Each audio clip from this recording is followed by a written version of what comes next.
Hi guys. I made a paid service in Telegram where you will find a great collection of fanfiction audiobooks organized and regularly updated. What you get? An unlimited access to the full audiobook library. New fanfiction audiobooks added regularly. You can play audios directly from Telegram anytime. Joining our service is available through a monthly subscription of $5. You can pay using PayPal or Ko-fi. So what are you waiting for? Send me a message on Telegram or Discord. I will provide the payment details.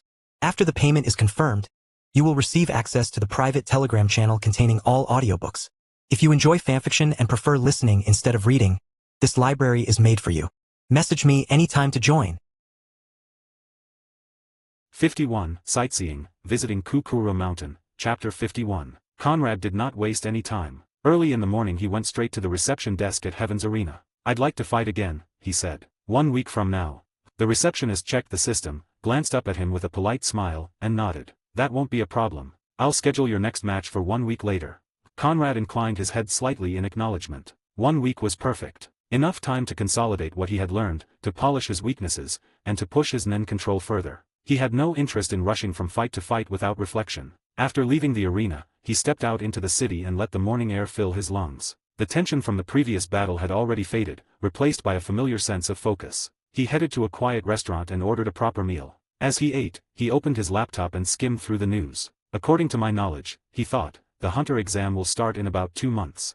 He paused. "The one that aligns with the start of the series is further out. That gives me roughly 9 to 10 months before the Hunter exam that matters."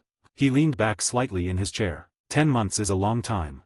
With that amount of time, and with consistent training, real combat experience, and careful development of Nen abilities, his growth potential was enormous. He was not limited by lack of talent or understanding. His bottleneck was exposure experience against truly dangerous opponents. With proper planning, he thought, "I should be able to reach the level of a Phantom Troop combatant. Not just any member, Phaeton or higher." The thought did not excite him so much as it grounded him. It was not arrogance. It was an assessment. He knew where Phaeton stood on the scale of combat power, speed, brutality, and a lethal Nen ability. Conrad did not seek to surpass such figures through raw aggression. He would still surpass them given time, and he kept on training and fighting. But he was really dangerous in a sense, like Krollo and Morina, instead of a fighter like Netero or Yuvigin. He would be a danger to all the world if he decides to be a villain of some sort. Finishing his meal, he closed the laptop and looked out the window. A faint smile appeared on his face. An idea had formed. "I do want to see the Zaldik estate." The thought lingered. "It's a short trip," he reasoned. "I don't need to make any noise." He had no intention of sneaking inside or provoking the family. That would be foolish beyond measure. But observing the gates, feeling their presence. He was already in the world of Hunter x Hunter as an avid lover of the series. It would not be great to see that Zaldik estate with his eyes. As long as it is not dangerous and he is not creating problems for them, it makes sense. In the end, Conrad believed that his sole purpose and target, his wish, pretty much aligned with Jing himself. He wanted to explore, experience, and see many things that he did not have a chance to see when he was reading the manga. He never forgot the excitement that he felt when he knew and heard about the Dark Continent reveal, when Jing told Gon on the top of the World Tree. Just that place needed a huge amount of time to explore. Who knows what could be found there, how many secrets hidden there. Even the thought of it made him feel excited. Now, he had no capability or means to survive or reach there, but even the known world had many places that he could go. It made sense to start from the places that were known to him by name but that he never had the capability to see with his own eyes. Such as the Numera wetlands, eagle scorpions that place their eggs on Mount Split in Half, Meteor City, and many more. Just sightseeing, he told himself. Testing the gates. Looking around. He ordered transportation tickets. As he packed lightly, he reviewed his priorities for the coming week. First, his Nen was weaker compared to his other application of Nen. His range had improved, but refinement mattered more than raw distance. At least he believed he should be able to use N or other applications like breathing without too much of problem and effort. Stability, sensitivity, and the ability to maintain N without mental strain were crucial if he wanted Sensing Pulse to reach its full potential. Not to mention, having a powerful and ranged N is always useful for any kind of combat or utility reasons. Let's go and see the Kukuru Mountain for the first time with my own eyes. 52. Testing gates, small record for himself, Chapter 52. When Conrad arrived in the city near Kukuru Mountain, he followed the same route Gon, Karapika, and Leo Rio once had by bus, mixed among tourists and curious civilians. Luckily for him, he did not see anybody on the bus that would create problems and try to enter the Zaldik estate to be dinner for Mike, the guard dog. The bus was crowded with chatter. The tour guide stood near the front, holding a microphone, and started speaking to gather attention. "To your right, you'll soon see Kukuru Mountain, home of the Zaldik family. As many of you already know, the Zaldiks are the most famous assassin family in the world. Conrad listened, though none of the information was new to him. Names were mentioned. The guide spoke openly, casually, as if describing a historical landmark rather than a family of professional killers. That, more than anything else, caught Conrad's attention. People really accept this, he thought. An assassin family, known worldwide, living openly. On Earth, such a thing would be impossible. Even if an organization like that existed, its identity would be buried under layers of secrecy. It would most likely be a governmental organization such as the CIA or a similar type of intelligence agency. He could not expect and imagine seeing a family of assassins known to the public living without problems from the law. This world really is different. The bus ride took around 40 minutes. As the road curved upward and the trees grew denser, the mountain finally came into view. Several passengers gasped. Wow, so that's it. What a view. Conrad smiled faintly. What a great piece of art, he murmured. The bus came to a stop near the entrance path. People disembarked, cameras already in hand. The tour guide continued speaking, explaining the rules with emphasis. Please remember, do not attempt to enter the estate grounds. Do not provoke the guard. Do not approach the gate without permission. Conrad stepped off the bus and took in the scene. The testing gate stood close to him. Most of the people did not know, but the testing gate was the real entrance, and it was not locked or anything. It was just too heavy for ordinary people to open. The butlers and Mike, the guard dog of the Zaldik family, were instructed to not attack anybody who enters using the testing gates. Near the gate sat an old man, the guard that protected the entrance. To anyone who knew better, he was something else entirely. He was a cleanup for Mike, the guard dog. He's waiting, Conrad thought. Waiting for someone to cross a line. The tourists gathered near the designated area, listening, taking photos, and laughing nervously. A few whispered jokes. Others stared at the gate with awe. Conrad stood apart. I guess it's not wrong to test myself here, he thought. Just the gates. Nothing more. The testing gate had multiple panels. The weight of it doubled each time. Even the first one required strength far beyond an average human. Conrad approached slowly, stopping a few meters from the gate. He could feel Zebro looking at him. The tour guide noticed and raised her voice. Sir, please don't. I won't go inside, Conrad said calmly. Just the gate. Conrad placed his hands against the first panel. The surface was rough, worn by time and failed attempts. He exhaled slowly. No nen, he reminded himself. Pure physical strength. The stone creaked. In just a second, Conrad calculated the physical power that he needed to spend, and the first door, which was 2 tons, was easily opened. Several tourists fell silent. A murmur spread through the crowd. Did you see that? He opened it. Is he a monster? Conrad ignored them. He looked at the second panel. This one was heavier. Much heavier. He placed his hands again and pushed. Without much of a problem, the second gate, which was 8 tons, started to budge, and then a second later, it started to get open too. Conrad grinned as he tried. Zebro, on the other hand, looked neutral from the outside but felt that something was not right with this young man. I am not seeing any kind of a supernatural power in him. His physical capability is really off the charts. Opening the second gate is something really impressive, he said, his hands behind his back. As he was about to approach Conrad and congratulate him about his actions, Conrad pushed more of his physical power this time. The third gate started opening. Wow! Zebro, shocked. This. I did not really expect it at all. After seeing that he is able to open the third gate just by his physical capability, Conrad stopped testing and then nodded as he looked at the gate. I can try to open gate 4 too. I am sure I can do that without much of a problem without using my nen. But gathering much more attention just does not make any sense at this point. With this thought, Conrad stopped testing. He believed he could open 32 tons without the use of nen, and if he were to use his nen fully, he should be able to open 128 tons with a great deal of effort. But even with all the power of the nen he believed he had, he did not have the power to open the gate to 256 tons. 53. Curiosity, attention, 2 to 3 years, Chapter 53. After testing his strength against the testing gates, Conrad did not linger. The moment the bus that brought them to the gates was ready to take the tourists back down the mountain, he boarded and took a seat near the window. He did not look back. There was no reason to. If I keep spending my time here, one way or another I will get their attention, and I do not want to get any kind of attention from the Zaldik family. If they suspect that I work for somebody that may be their enemy, they would kill first and ask questions later. I should not be thinking from the perspective of the protagonist of the series and or other people. Their actions and thoughts against strangers may be much more strict and direct. No need to take risks on those matters. He had not come seeking recognition. The Zaldik estate was not a place where one casually introduced themselves, and Conrad had no business with the family. Testing the gates had been enough. As the bus pulled away, Conrad rested his head lightly against the glass, eyes half closed. They probably noticed, but noticing isn't the same as caring. If the Zaldiks knew of him, they would file the information away and move on unless he gave them a reason not to. Conrad had made sure he hadn't. Just strength. That was all. 10 minutes after the bus vanished from sight, the area around the testing gate returned to its usual stillness. Zebro stood near his post, arms folded loosely, gaze resting on the massive stone doors as he had done countless times before. What a great young man he was, at most, in his early 20s. He is most likely capable of using Nen in some way but never used it when he tested the gates. He thought as he remembered Conrad. Footsteps approached from behind. Zebro did not turn immediately. He already knew who it was. A young woman with dark skin and black hair stopped beside him. "Oh," Zebro said with a small smile as he turned. "Miss Canary." Canary gave a polite nod in return. "Zebro," she greeted. For a brief moment, neither spoke. Canary's gaze rested on the testing gate, then shifted to the spot where Conrad had stood earlier. "That man," she said at last. "The one who pushed the gate." Zebro followed her eyes, then looked back at her. "What do you think about him?" Zebro did not answer immediately. He scratched his cheek once, then clasped his hands behind his back. "I didn't feel any hostility," he said finally. Canary listened carefully. "He didn't look nervous," Zebro continued. "Didn't look like he was trying to prove anything either. Just testing himself."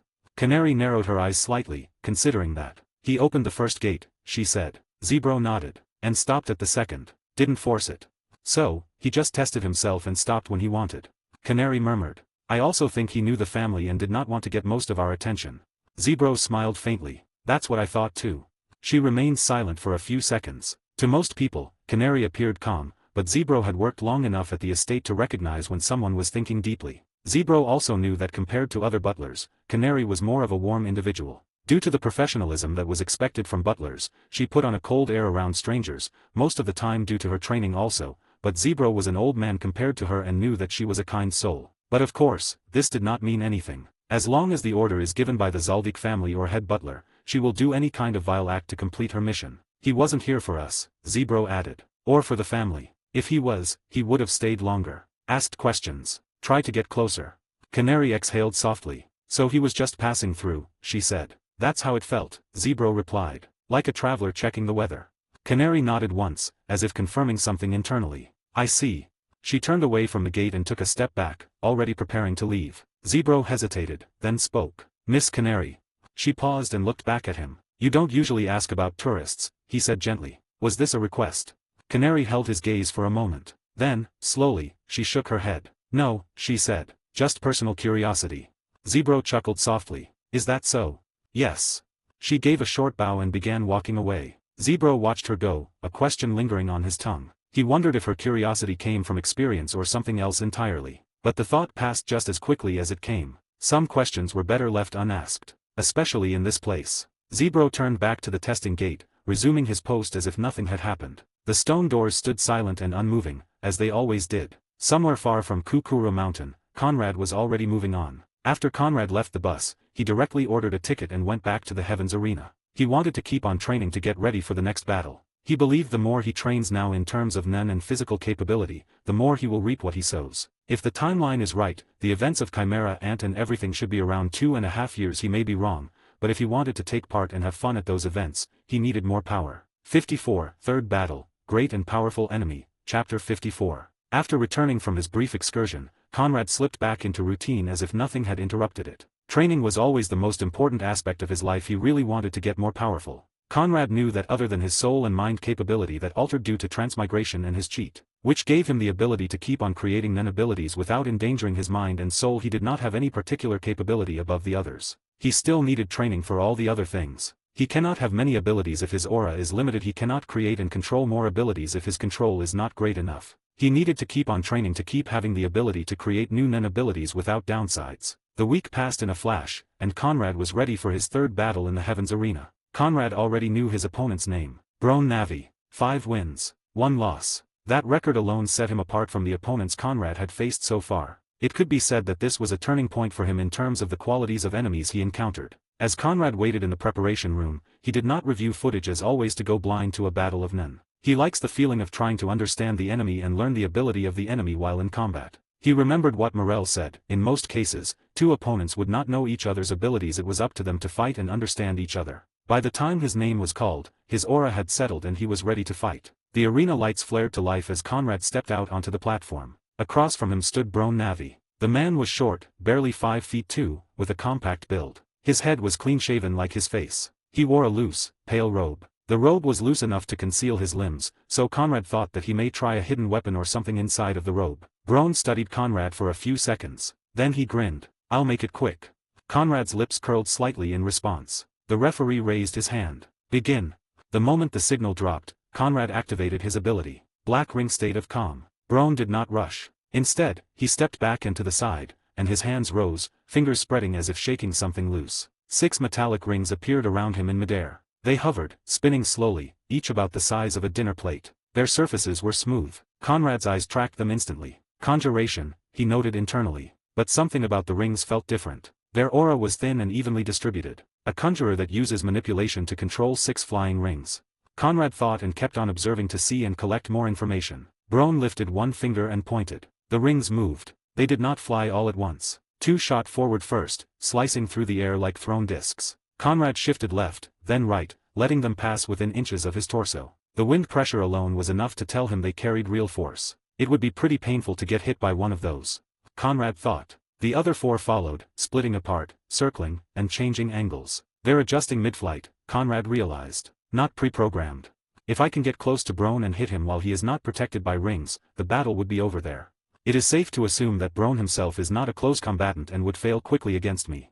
He moved again as he strategized. 1 ring skimmed past his shoulder. Another struck the ground where he had been standing a heartbeat earlier, carving a shallow hole into the arena floor. Brone's grin widened. The rings accelerated. Conrad felt a subtle shift in pressure. His calm remained intact, but his body registered the escalation. Speed and power behind those rings have increased by about 20% to 30%.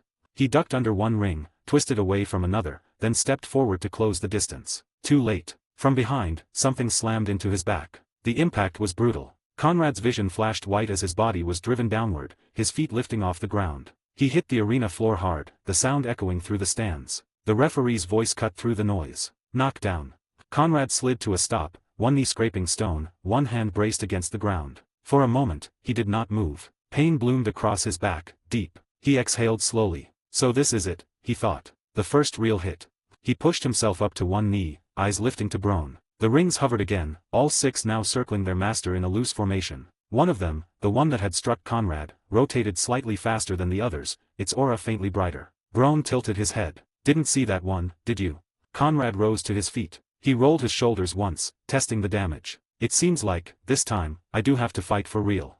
Conrad could not help but smile for the first time. It seems like a real man battle against an opponent that is capable of dealing him harm and making him think for real. To fight against would be really fun to be in. 55, Multiplication, Battle, Analyzing, Chapter 55. Conrad steadied himself. Now that he decided to fight for real, he looked at his opponent for a moment. His eyes, deep down, changed slightly. Brone was no fool as he noticed the gaze from Conrad. He noticed something was different. Is that some sort of ability?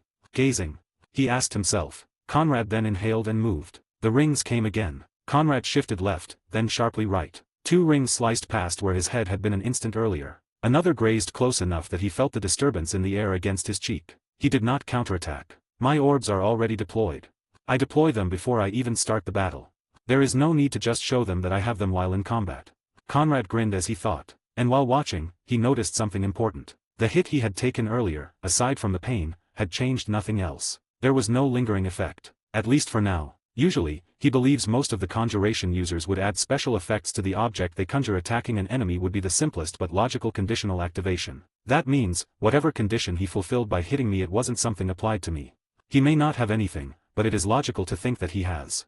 He created more distance, retreating deliberately toward the edge of the arena. Brone did not pursue physically. He did not need to. The rings adjusted their trajectories smoothly, tracking Conrad. Conrad also definitely understands this time that Brone is really not great at direct physical combat. Then Conrad saw it. The 6 rings, which had been pale and nearly colorless before, began to shift. Their surfaces brightened, as if light were being drawn into them from within. The rotation speed increased slightly, enough to be noticeable. White. A second later, Conrad's eyes widened. The 6 rings split. Each ring separated cleanly into 2 identical copies, forming 12 rings in total. They fanned out smoothly, reorganizing themselves into a wider encirclement. I get it, Conrad thought. He did not panic. His feet continued moving, faster now, muscles working closer to their limit as the density of attacks doubled. Rings passed above, below, and beside him. One struck the ground with a sharp crack, sending stone fragments skittering across the arena. What a great battle.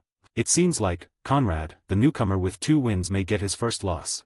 The narrator woman shouted out loud as the huge crowds of people started getting excited. As Conrad dodged, his mind worked rapidly. Brone is a conjurer, Conrad concluded. He creates 6 frisbee-sized rings as his base construct. That much was obvious. But the attack pattern isn't fixed, he continued. That means manipulation is layered on top. He was actively controlling them, adjusting speed, angle, and timing in real time. A hybrid application: conjuration for the objects, manipulation for their behavior. Conrad ducked low as 3 rings crossed overhead, then rolled forward as 2 more converged where he had been standing. And now the condition, he thought. When one ring successfully hits the target, something triggers, but not on the target. It triggers on the rings themselves. The earlier hit replayed in his mind. After a successful strike, the rings enter a secondary state. They double in number, and their color changes to white. Conrad's breath remained steady as he moved, but inwardly, he felt a flicker of admiration. What a clean design, he thought. Risk and reward are built directly into the construct. He continued analyzing. The doubling isn't instant, he realized. There was a delay.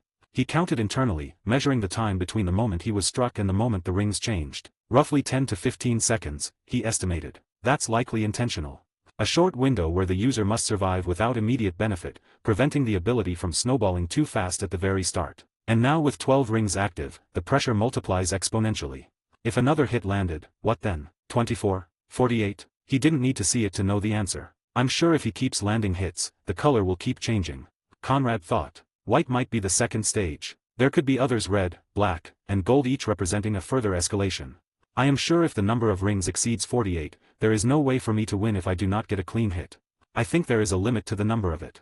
Controlling too many objects for a conjurer is not logical. 3 hits and 3 multiplying must be the limit. But, these are all guesses. Brone had not spoken during this exchange. He stood calmly at the center of the arena, hands relaxed. So, he did not know of my ability at all. Brone noticed that everybody in the arena, from the announcer to the people watching the fight, was not shocked but expected his rings to be multiplied. Only Conrad was shocked. He prefers to not watch the battles beforehand. It must be his training these fights are.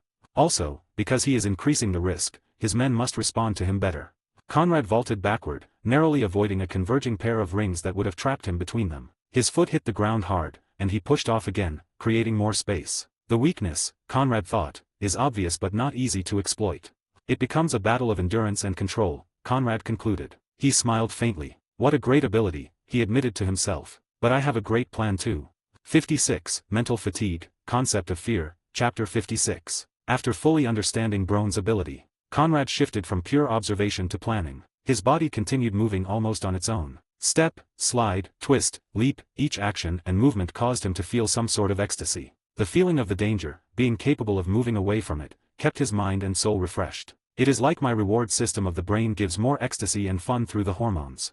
Every time Conrad escapes from an attack and dodges, the brain rewards him with fun and a feeling of happiness due to escaping pain. This phenomenon was different for Conrad. It was basically new. 12 rings moved through the air in intersecting paths. Conrad, they no longer felt overwhelming. His speed, refined footwork, and tight end control created just enough margin that even this many projectiles could not corner him. It was not effortless, but he was not in great danger. 12 rings has no way to hit him as long as he does not take offense against Brone and stays on the defensive. Inside Brone's mind, doubt began to grow. His Nen mastery. Brone thought as his fingers subtly adjusted the ring's trajectories. His control is all better than mine. He narrowed his eyes. This doesn't make sense. Brone continued internally. No Nen user reaches his level of mastery without a Hatsu. He hasn't used anything. Not once. Or he is already using some sort of speed amplifier. I do not think he is an enhancer, but he may be.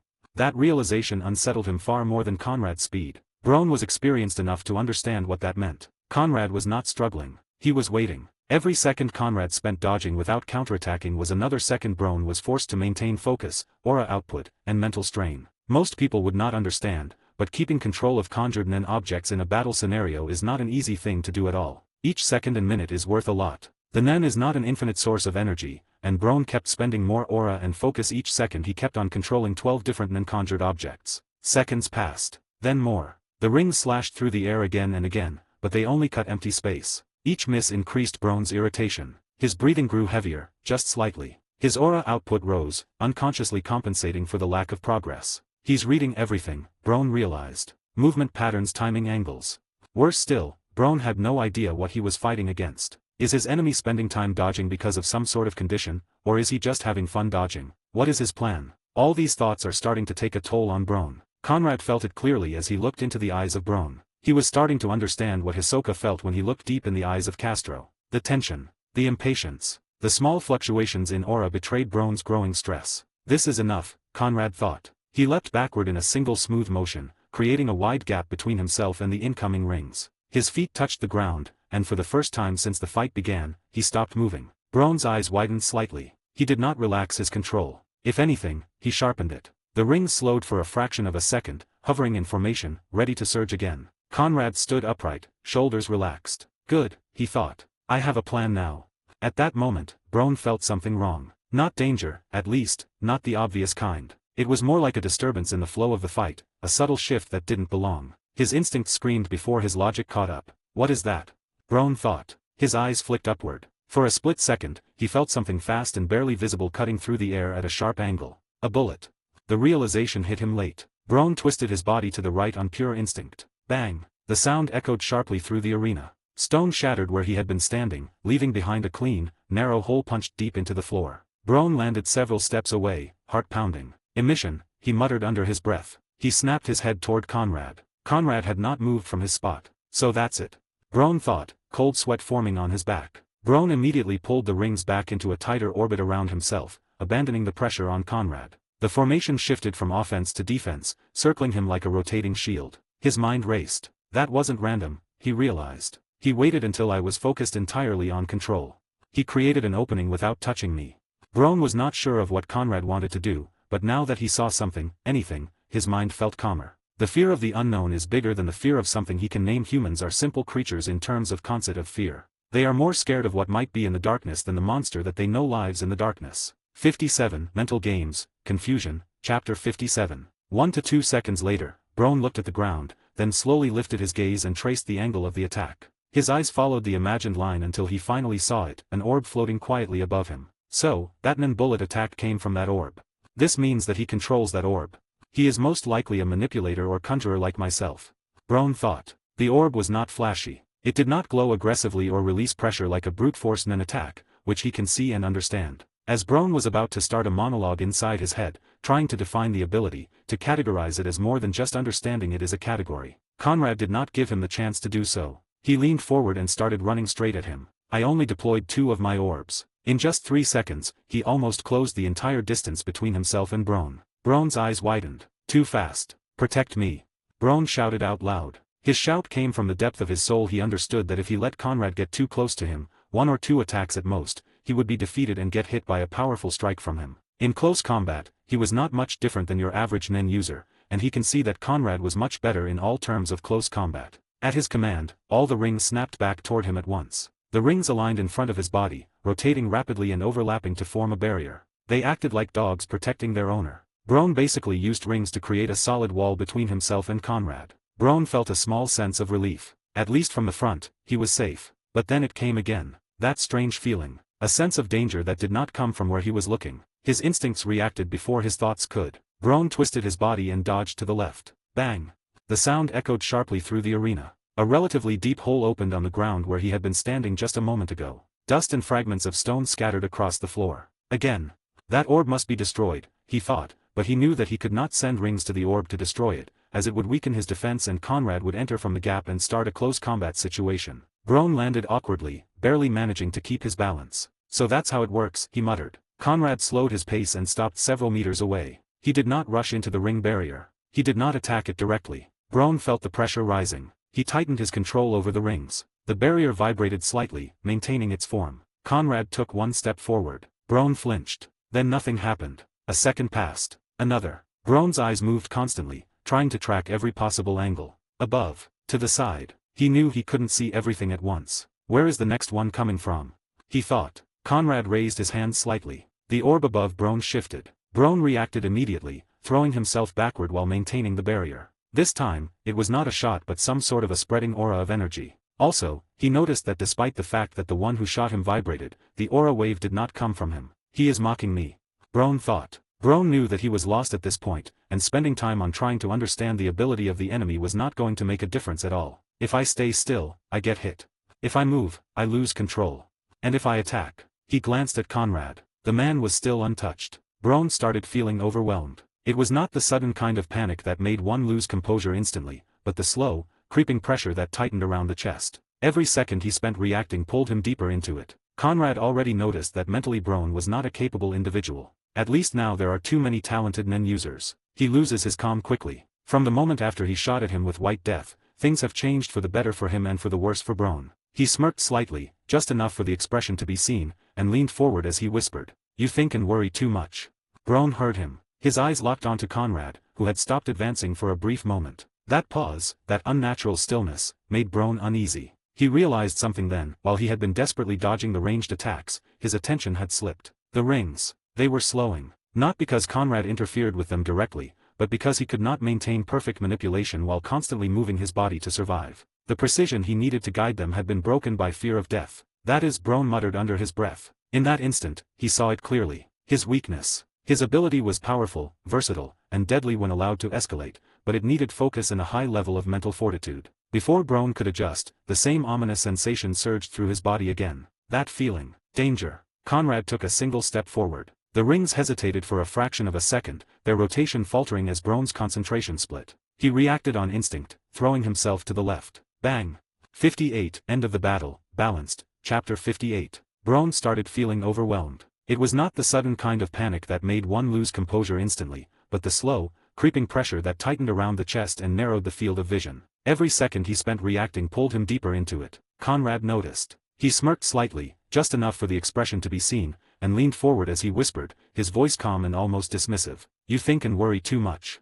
The words were not meant to mock. Brone heard them anyway. His eyes locked onto Conrad, who had stopped advancing for a brief moment. That pause, that unnatural stillness, made Brone uneasy. He realized something then. While he had been desperately dodging the unseen ranged attacks, his attention had slipped. The rings. They were slowing. Not because Conrad interfered with them directly, but because Brone himself could not maintain perfect manipulation while constantly moving his body to survive. The precision he needed to guide them had been broken by fear and urgency. "That is," Brone muttered under his breath. In that instant, he saw it clearly. His weakness. His ability was powerful, versatile, and deadly when allowed to escalate, but it demanded control, focus, rhythm. And Conrad had shattered all three without ever engaging the rings head-on. Before Brone could adjust, the same ominous sensation surged through his body again. That feeling. Danger. Conrad took a single step forward. The rings hesitated for a fraction of a second, their rotation faltering as Brone's concentration split. He reacted on instinct, throwing himself to the left. Bang.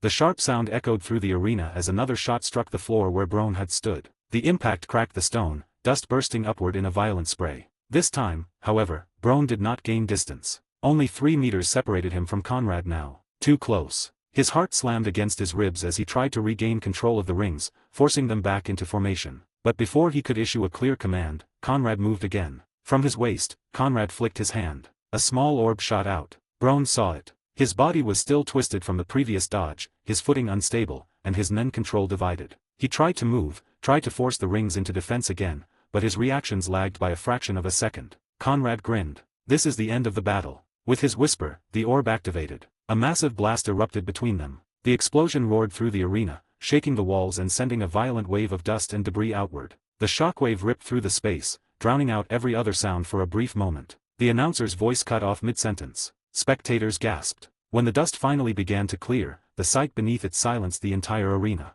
Brone lay sprawled on the ground, his body twisted unnaturally, blood staining the stone beneath him. His robe was torn apart, with burn marks and fractures visible across his torso and limbs. He was barely conscious, his chest rising and falling weakly. Alive, but only just. The rings had vanished not much longer after. Because the rings were conjured, and their manipulation was directly tied to Brone. When Brone becomes too weak or is in no shape to control his Nen and rings, the ability forcefully deactivates. Similar to Gorinu, who after got hit by Razor and then passed out, which caused his Nen ability to deactivate. The referee reacted instantly as he saw the state of Brone. "The battle is over," he shouted, his voice echoing through the arena. "Winner Conrad." Medical teams rushed in just seconds. They knew that the state of Brone was not great without even needing to get close to him. A live contestant is always better, and the people who fought in the 200s were the most important people for the Heavens Arena. As most people come to watch them instead of other fighters at the lower levels, the medical team then surrounded Brone and beginning emergency treatment. Conrad stood where he was. He did not say anything and then nodded for a moment. "A great battle it was," he said. He simply exhaled slowly, the tension leaving his body as he deactivated his ability. The orbs that were used returned to him quietly, floating back as if nothing extraordinary had happened. He glanced at Brone one last time. "You had a good ability," Conrad said softly, though Brone could no longer hear him. "But your ability is not that great if your basics and close combat capability are this bad." Conrad knew that, if Brone could control the rings and also fight in close combat to protect himself, his ability and capability to pose a threat would increase several times. But, he was not shocked. The world of Nen was pretty balanced, if not considering geniuses here and there. If a fighter like Brone had close combat capability, he would be a known Nen user in the world, and that is a rare thing to see. With that, Conrad turned away and walked toward the exit as the arena buzzed with shocked voices and excited commentary. 59. Great Ability, Poor Nen User, Chapter 59. Conrad went back to his room without wasting any time lingering in the arena. After entering his room, he headed straight for the shower. Warm water washed over his body. As the steam filled the room, Conrad examined his injuries carefully. Minor bruises and some soreness around his ribs and shoulder, nothing serious. Certainly nothing that would slow him down in the next fight. He grinned. Once finished, he wrapped a towel around himself and sat down on the large, comfortable chair near the window. His muscles relaxed as he leaned back, letting his thoughts settle. Great. He would be lying if he were to say that he did not have fun in the battle. The fight had gone almost exactly as he planned. The strategy itself had been simple. Once Conrad concluded that Brone's rings were being controlled directly rather than being given preset commands, everything became clear. The rings were not autonomous weapons, they were extensions of Brone's focus and intent. That meant their speed and lethality were tied directly to his mental stability. Disrupt the mind, and the ability collapses. From that moment on, Conrad knew he did not need to overpower the rings. He only needed to overwhelm the man controlling them. The first step had been a test. He deployed the white death orb and fired a single shot, not to kill, but to probe. He wanted to be sure that the rings were controlled directly and a threat to life. A sudden attack would disrupt their speed, which would result in proving his theory. The bullet's purpose was psychological as much as physical. The sudden, unseen attack introduced fear. When fear arises in the mind of most Nen users that are not combat experts, they start to get weaker even without understanding the reason for it. Conrad believed that when a Nen user is not at the best mental capacity and starts getting stressed out or scared, the power of the said individual would be cut down by at least half. The probing bullet worked. The rings slowed. Not dramatically, but enough for Conrad to confirm his hypothesis. Their trajectories became less sharp, their timing slightly off. A small change, but in a Nen battle, small changes were everything. The second shot followed shortly after. This time, Conrad used White Death not just as a distraction but as a positional tool. While Brone dodged again, Conrad closed the distance. The closer he got, the more pressure he applied. Brone's focus fractured further, and once again, the rings lost speed. By then, Conrad was certain. As long as Brone feared the next shot, as long as he anticipated death from an unseen direction, his control would never stabilize. The third phase was the execution. Another shot. Another forced dodge. That was all Conrad needed. He stepped in. At close range, he deployed the Aura Blast Orb. Unlike White Death, which relied on precision and distance, Aura Blast was pure overwhelming force. Releasing it at such a short distance and activating it left Brone no time to recover his focus, no room to reinforce his defenses. The blast was all that was needed to stop Brone. If Conrad wanted, he could have killed him by letting the Aura Blast Orb get in point blank, which would have had a similar effect to a powerful grenade exploding in the mouth of the target. A messy and gory image came to his mind, and he shook his head to keep on analyzing. Brone was not dead, but he might as well have been, from a combat perspective, gravely injured. The outcome had been sealed the moment Conrad identified the true nature of the rings. A great plan and a great result. He leaned forward in his chair, resting his elbows on his knees. The battle had confirmed something important, not just about Brone, but about Nen users in general. Many relied too heavily on their abilities. They honed them, refined conditions, and added clever mechanics but forgot that abilities were only tools. Without a stable mind, without adaptability, even the most impressive Nen technique could be dismantled. A powerful Nen ability that was created by a potential-filled Nen user, if not used right, would be wasted on them. Like Cheeto, as a Chimera Ant, his speed and physical capability were top-notch. But because, as Morel put it, he was an idiot, he never reached his full combat capability, and not to mention, he chose a wrong ability that was not suited to his character. Of course Poof was the one who prepared his ability, but Cheeto must have some control and wishes over it. Conrad, on the other hand, had built himself from the ground up. His orbs were powerful, yes, but they were only effective because he understood when and how to use them. He glanced at the 3 orbs resting quietly on the table. They had performed exactly as intended. Still, he knew better than to grow complacent. Brone had been stronger than his previous opponents, and future enemies would be stronger still. Some would not break under pressure so easily. Some would welcome fear, even thrive in it. Those were the ones he needed to prepare for. Conrad stood up and stretched his arms. One more battle won. Several more awaited. He smiled faintly. 60. Saving his future, Defensive Ability Ideas, Chapter 60. After the battle ended, Conrad stayed in his room and rested. His body recovered faster than his thoughts. While lying on the bed and later sitting by the table, he kept replaying the fight in his mind. This battle confirmed something important. He had won, yes, but not as cleanly as he would have liked to win. The ring that struck him had not carried any special nen effect, yet it still hurt enough to knock him down. If that hit had carried paralysis, poison, forced zetsu, or any form of restriction, the fight could have ended right there. Of course, forced zetsu would be too much, but still, his point stands. Speed and planning would not matter if his body failed him in a single moment. That was unacceptable. Conrad said to himself. It seems that I need to start preparing for a third nen ability, Conrad muttered, before I go on to take more people. He did not like relying on luck. Offense and utility were now covered well enough with the orbs, but defense was still handled with advanced nen application. Of course, if he was an ordinary nen user with 1 or 2 hatsu, if he had utmost potential, that would be the norm. But, Conrad knew that he was not ordinary, and he should have covered all the parts that he was lacking and kept on building hatsu that was worth it for him. That was not enough anymore. With this thought in mind, Conrad stood up and began pacing slowly across the room. He was not rushing. Designing a nen ability was not something to do carelessly, especially one meant to keep him alive. Now that I'm sure of it, he said quietly, I need to decide what kind of defensive ability suits me. First, he ruled things out. A heavy, active shield that required constant attention was bad. Something like a large nen wall or barrier that needed direct control would clash with his fighting style. He already managed multiple orbs and analysis in combat. Adding another high-maintenance system would overload him. Second, he rejected abilities with extreme conditions. Sacrifices like self-harm, forced immobility, or delayed activation were not worth it. A defensive ability must be reliable at the worst possible moment, not something that worked only when circumstances aligned. That left him with one clear direction. It would be best if it's passive, Conrad thought, similar to Black Ring. Black Ring state of calm. It did not require complex actions. It did not distract him. A defensive ability should do the same. Easy to use. He stopped to look at the mirror for a moment and then put his hands on his body in the mirror. His reflection stared back at him faintly through the mirror. Defense, in his case, did not need to be absolute. He was not trying to become invincible. He only needed something that reduced risk, something that turned fatal mistakes into survivable ones. If I take a hit, he thought, I want to know I won't instantly lose. The idea of stacking conditions began forming naturally. In this ability, he reasoned, I might stack small conditions instead of one big one. A big condition, not that active, and then small conditions to help it out. Instead of a single, powerful restriction, he could use multiple light limitations that together created a stable passive defense. That suited his personality. He began listing possibilities in his head. The ability could activate automatically when he was under attack. Or it could respond only to direct physical contact. Or maybe it worked best against surprise attacks, ambushes, or blind spots. Another thought crossed his mind. A defensive ability doesn't have to block everything, he said quietly. It just needs to block 1 or 2 attacks that would kill me otherwise.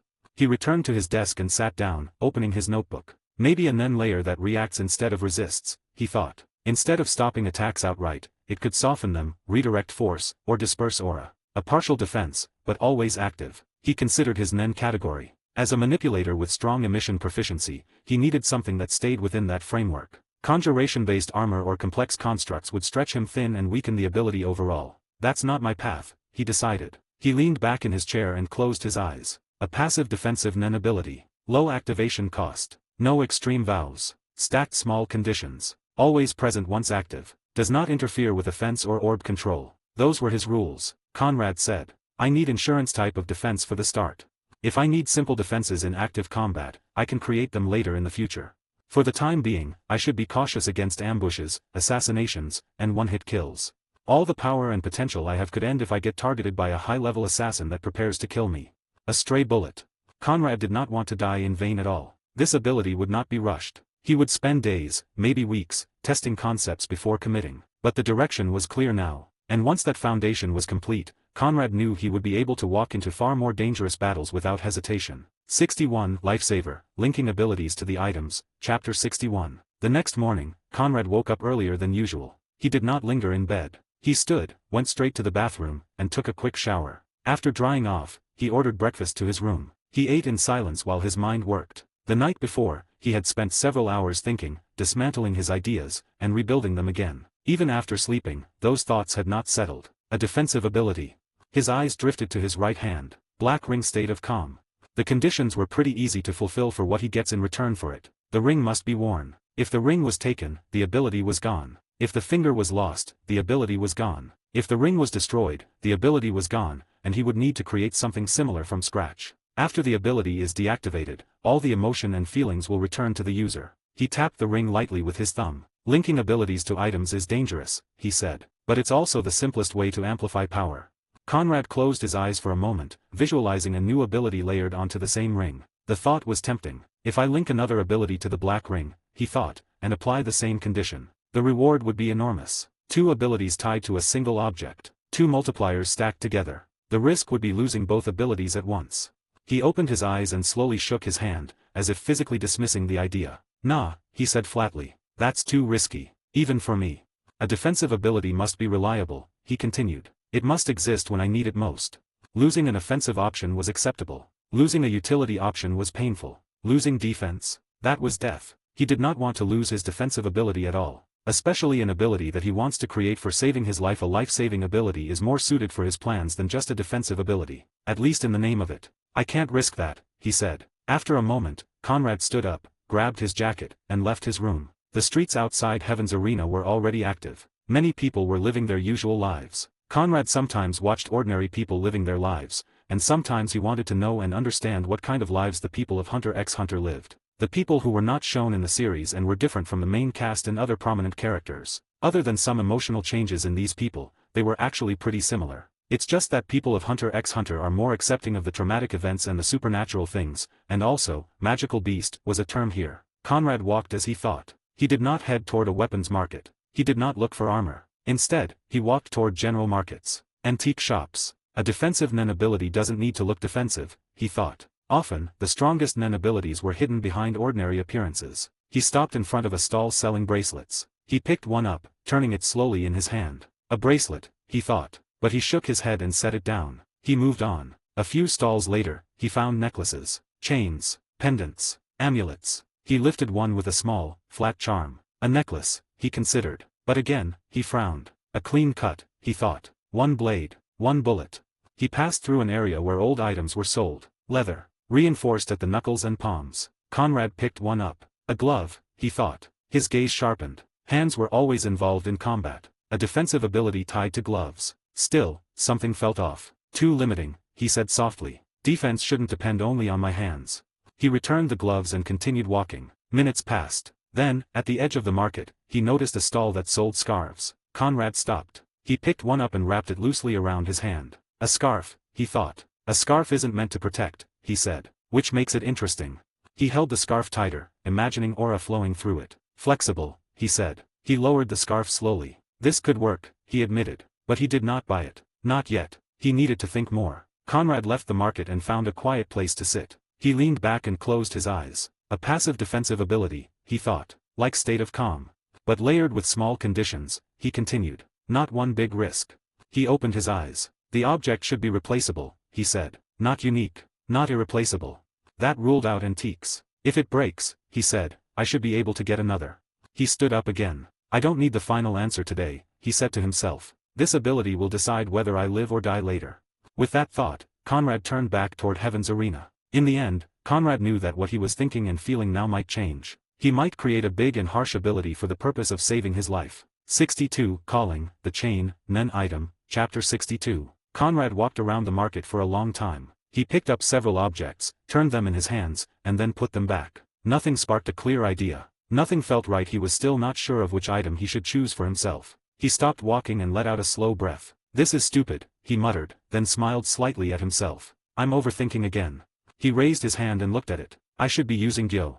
The thought felt obvious the moment it surfaced. If there's any item here that already has Nen or a lingering aura, I'll see it.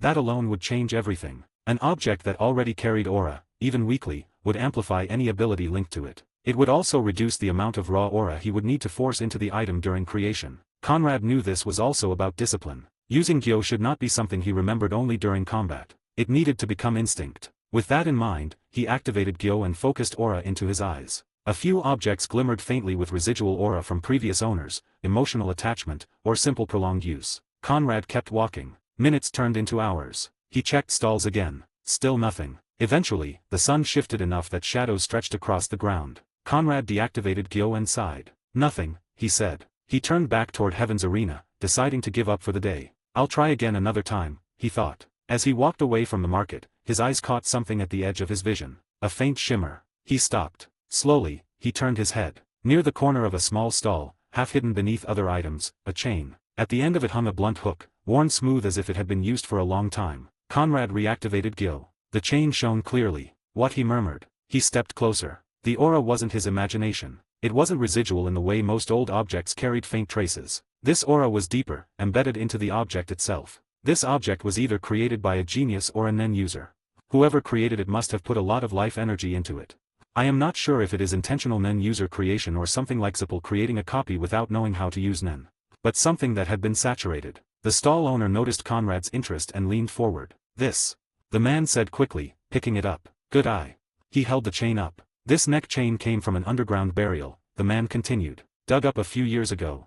He smiled. A powerful antique.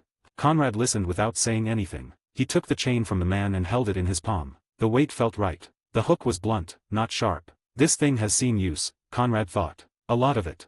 That alone made it valuable in his eyes. How much? Conrad asked. The man hesitated, then answered. 100,000, Jenny. Conrad knew immediately. This was overpriced. The man either didn't fully understand what he had, or he understood just enough to inflate the price. Either way, the aura alone made the cost irrelevant. Conrad didn't haggle. I'll buy it. The stall owner blinked, surprised by the lack of resistance, then quickly accepted the payment. Conrad put the chain into his pocket and left without another word. Back in his room at Heaven's Arena, Conrad placed the chain on the table. Up close, the aura was even clearer. What a great amount of aura. He sat down and leaned forward, elbows on the table, studying it. This wasn't made for Nen, he said, but it was used by someone who had it. But the aura had soaked in all the same. If I link an ability to this, the base output will already be higher. It also fit his criteria. If it breaks, he said, I lose the ability. That was a real risk. But unlike the black ring, this ability would be defensive. A fair trade. Conrad leaned back and crossed his arms. This might be it, he said. Not certainty, but close. He smiled faintly. For once, he thought, the market actually paid off. He reached out and touched the chain again, his aura brushing against it gently. Conrad felt something was different with this chain. The black ring he chose for the state of calm ability came to him without him making a conscious effort to find an item. It was just like that he felt it was right, and that was it. This item, silver blunt chain, called himself. This was different than what he expected until now, not to mention the aura on it. Anyway. I do not need to think much about these things. In the end, I have already decided that I will be linking my ability to this item. It feels right. I believe if it feels right, it is important for Nen to work. I should be aware of such things. 63. Cheating Death, Conditions and Conditions, Chapter 63. After the blunt hook chain was prepared and cleaned, Conrad sat down and focused. He did not rush. This part mattered more than anything else. He knew that rushing and trying to make things quicker would not work in this situation. He needs to be sure what he does is right and he gives all of his focus on it. An ability created in a hurry always carried flaws. He does not want to make a mistake just because he was excited. That would be dumb on his part. He placed the chain on the table and rested his hands beside it. Defense, he said. He closed his eyes and began sorting his thoughts. Physical protection. That was the first category. Blades, bullets, blunt force, explosions. Things that destroyed the body directly. Nen protection. Abilities. Aura-based attacks. Enhancers overwhelming him with raw power. Emitters striking from a distance. Then the last one. Curse protection. The most dangerous category. Invisible effects. Conditions that killed long after the fight ended. Conrad opened his eyes. I was looking for a defensive ability, but not something meant to tank everything. He shook his head slowly. That's inefficient. I cannot just do one thing and protect myself from all of the things. Trying to block every possible threat with one ability would require either absurd conditions or an insane amount of aura. Worse, it would force him to spread the concept too thin. I don't need a perfect shield. What I need is survival. He leaned back in his chair. Ambushes. Assassinations. Attacks I don't see coming. Something that saves me for the first second so that I can keep on fighting. Those were the real dangers. A direct fight gave him options, and he cherished having options. That is what he thought of a Nen battle. An assassination did not give him such chance. If an attack kills me instantly, or leaves me unable to fight back, then everything else becomes meaningless. I don't need an ability that protects me from all damage, I need one that activates when it matters. He picked up a pen and began writing. A Nen protective barrier will form around me. He paused, then crossed out a line and rewrote it. No, he muttered. Too vague. He rewrote it again. A Nen-based protective barrier in the form of a hand will automatically activate around my body. That's still too broad. Conrad tapped the pen against the table. What's the trigger? He asked himself. He wrote again. If the incoming attack would result in my death or complete loss of ability to fight. He leaned back and read it. The ability was not reacting to intent or anything. It will react if the attack from any kind of enemy, environmental cause would kill me if it is not stopped. Something like a counteractive ability, a defensive counteractive ability that would stop the death and save my life for once, not a continuous effect. If I survive without the barrier or hand whatever it is, it won't activate, he said. If I die without it, it will. Conrad nodded. As long as, from the start, I create a defensive ability that protects me from assassination-level attacks, it's enough. He did not need to be invincible, that would break the rules of Nen too much and he did not believe, he knew enough Nen or had enough aura pool to create something. It was explained from the start that doing something absolute with Nen is pretty hard and mostly not possible. Of course, conditions and restrictions may be added for creating abilities that are not possible but those conditions would create problems for him down the line. A practical ability for the time being is good enough for me. If I need more defensive abilities, I can keep on creating in the future. As I train, my aura pool keep on increasing which will let me create other abilities. He needed a second chance right now. Any individual that is expert enough and targeting him may kill him at this point. He did not want that. Before continuing, Conrad stood up and ordered a large meal. While waiting, he began light physical training. He needed his body in a stable state before fixing the ability in writing. After eating, he returned to the table. Now came the most dangerous part. Conditions. He wrote slowly. Protection against attacks that would result in death. Then he added another line. Or complete inability to fight or move. He paused. That was important. He added one more condition. Situations that would result in death in 95% of cases.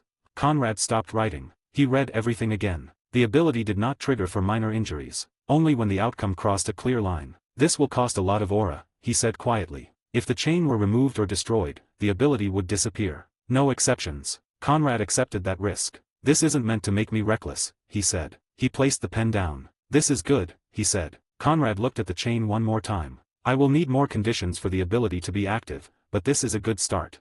A life-saving ability that would let him cheat death, will need lot of restrictions and conditions but he already have some ideas on that. 64, for the future, for the kids, chapter 64. Conrad knew that he was getting a little bit too caught up with overthinking, but he could not help but keep on thinking. This was not a world of action, or he could just do one thing and get everything he wanted. He needed to plan it very well. I feel it now. Why some people were bored of reading the succession arc of the story. Conrad then stopped for a moment and thought about the ability again. For protecting my life, saving me from death, another life needs to be repaid. Equivalent exchange. Conrad knew very well that sacrificing lives to gain power was not only possible in Nen, it was a proven method. Marina Prudu was the clearest example. Her ability was a system built on murder, refined and optimized into something almost industrial. By killing others, her followers accumulated levels, their Nen growing stronger with each life taken. The rules were brutally simple and frighteningly efficient. Of course there were also several conditions for initiation of a new member, such as the card game and a member of the High family killing another one while the individual who is going to be initiated is present in the room. Ordinary people granted 1 level. Nen users granted 10. Princes granted 50. And once a follower killed enough, they could branch off, create their own group, impose their own rules, and continue the cycle endlessly. A self-replicating engine of death. Conrad thought as he smirked. Conrad understood why it worked. Marina's ideology was twisted, but it was absolute. Her followers killed without hesitation, and Nen responded by magnifying their resolve into power. He leaned back in his chair, hands resting on his thighs. I know this path. He did not pretend otherwise. I've killed 4 people already, he continued. That much was true. He was not naive, nor was he clinging to some false image of purity. But, he added, his voice firming, I'm not sick in the head. If killing was necessary, he would do it. If it was not, he would not force himself down that road simply to strengthen an ability. I don't want an ability that demands murder, Conrad said. I don't want power that drags me by the throat toward bloodshed. Because once Nen tied power to killing, it did not stop. And one day, it would be anyone who stood in the way of efficiency. Conrad exhaled slowly. I won't become that, he said. He stared at the ceiling for some time, trying to think about what mattered to him in his life. Back when he did not know about anything and wanted to reach and hold on to something. Then, he thought of a place. The orphanage. The cracked walls. The thin blankets. The way hunger felt sharper at night. Conrad closed his eyes for a moment and nodded. I remember everything. The faces of children who learned far too early that the world did not care whether they lived or died. Kids, Conrad whispered. Compared to wars, politics, mafia families, princes, and Nen monsters, children were powerless. They were not weak because they chose to be. And they pay the price for everything, he thought. For adults greed, fear, stupidity, and cruelty. That is one particular aspect of both worlds. Either in the earth or in the world of Hunter x Hunter, kids are the ones who get the worst deal at the end of it. Then, those kids become people like Yero, and its malice keeps reinstating itself into the world. What if, Conrad murmured, there's another side to the same coin. If Nen rewarded killing with power, then it could also reward saving. He sat upright, eyes sharpening. What if instead of taking lives, he said, I stake my power on preserving them? The idea began to take shape, piece by piece. What if the condition isn't just, save someone once, Conrad continued, but something long-term? His thoughts returned to the children again, not saving them for a moment, but for a future. What if, he said slowly, I make it a condition that I must save the life of a child and not just save them once but protect them until they become a mature individual? He began refining the thought. 10 kids, he murmured, per year. 10 children whose lives were in danger from something. 10 lives pulled back from the edge. And as long as I maintain this, Conrad continued, the ability stays active. If he failed, then the ability would weaken, or shut down entirely. I can stack conditions, Conrad said, eyes gleaming. The harsher the obligation, the stronger the effect. He clenched his fist. They'll be free, Conrad continued. Free to leave, free to hate me, free to forget me.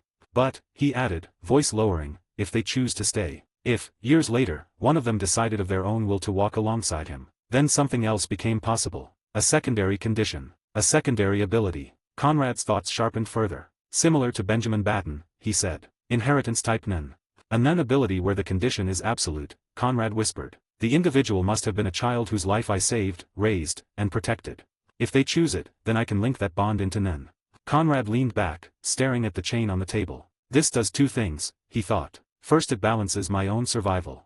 Over time, Conrad said softly, this could become something big. Not an army, a network, a future. He closed his eyes. This isn't about being good, he said. It's about refusing to let power rot me. If I want to live, Conrad whispered, then I'll make sure others get to live too. 65, Life Chain, Hand of Future, Finalizing the Ability, Chapter 65. After Conrad settled the matter after he accepted that he would trade life for life, he felt something. The feeling. The way Nen responds when the path is right. Conrad knew many things about Nen due to his knowledge of Hunter x Hunter, but feeling and understanding how it feels to have Nen and how it responds to him are different. His life energy, as Nen responds to him when he decides something and it feels right. I think that may be the reason why Hisoka, Bungee Gum, and Texture Surprise are powerful. It may seem like a flirt attempt, but when he explained his abilities and where the names come from to Maki, he added that 2 names came from gum, that he loved, and snack, that he always ate. Maybe emotional feelings towards those gum and snacks when named accordingly made his Nen more powerful. Conrad then came back to the present time and nodded as he kept on working. The condition is harsh, but it's clean. Most importantly, it is something that I want to do. If I cannot do what I want to do, why am I improving myself and getting more powerful in the first place? He had already calculated his income trajectory, possible future missions. Even conservative estimates placed him far above what was required. As long as he planned correctly for long-term funds managed by third parties, there would be no risk of interruption. He took a fresh sheet of paper and rewrote everything carefully, refining each clause until it was airtight. Life Chain Hand of Future. A Nen ability that activates only when the user is struck by an attack that would result in immediate death or a state equivalent to death, complete loss of ability to fight, irreversible incapacitation. Upon activation, a Nen constructed hand formed from the silver chain intercepts, deflects, or absorbs the fatal effect, preserving the user's life. Conrad paused, then continued. Conditions. Life Chain Requirement. The silver chain, designated Life Chain, must be worn on the user's body. The ability is inseparably linked to this object. Forced activation. The ability cannot be activated voluntarily or by command. A lethal strike must be initiated against the user for activation to occur. Life Preservation Contract. To maintain the ability, the user must allocate sufficient funds to save and support 10 children per year whose lives are demonstrably at risk.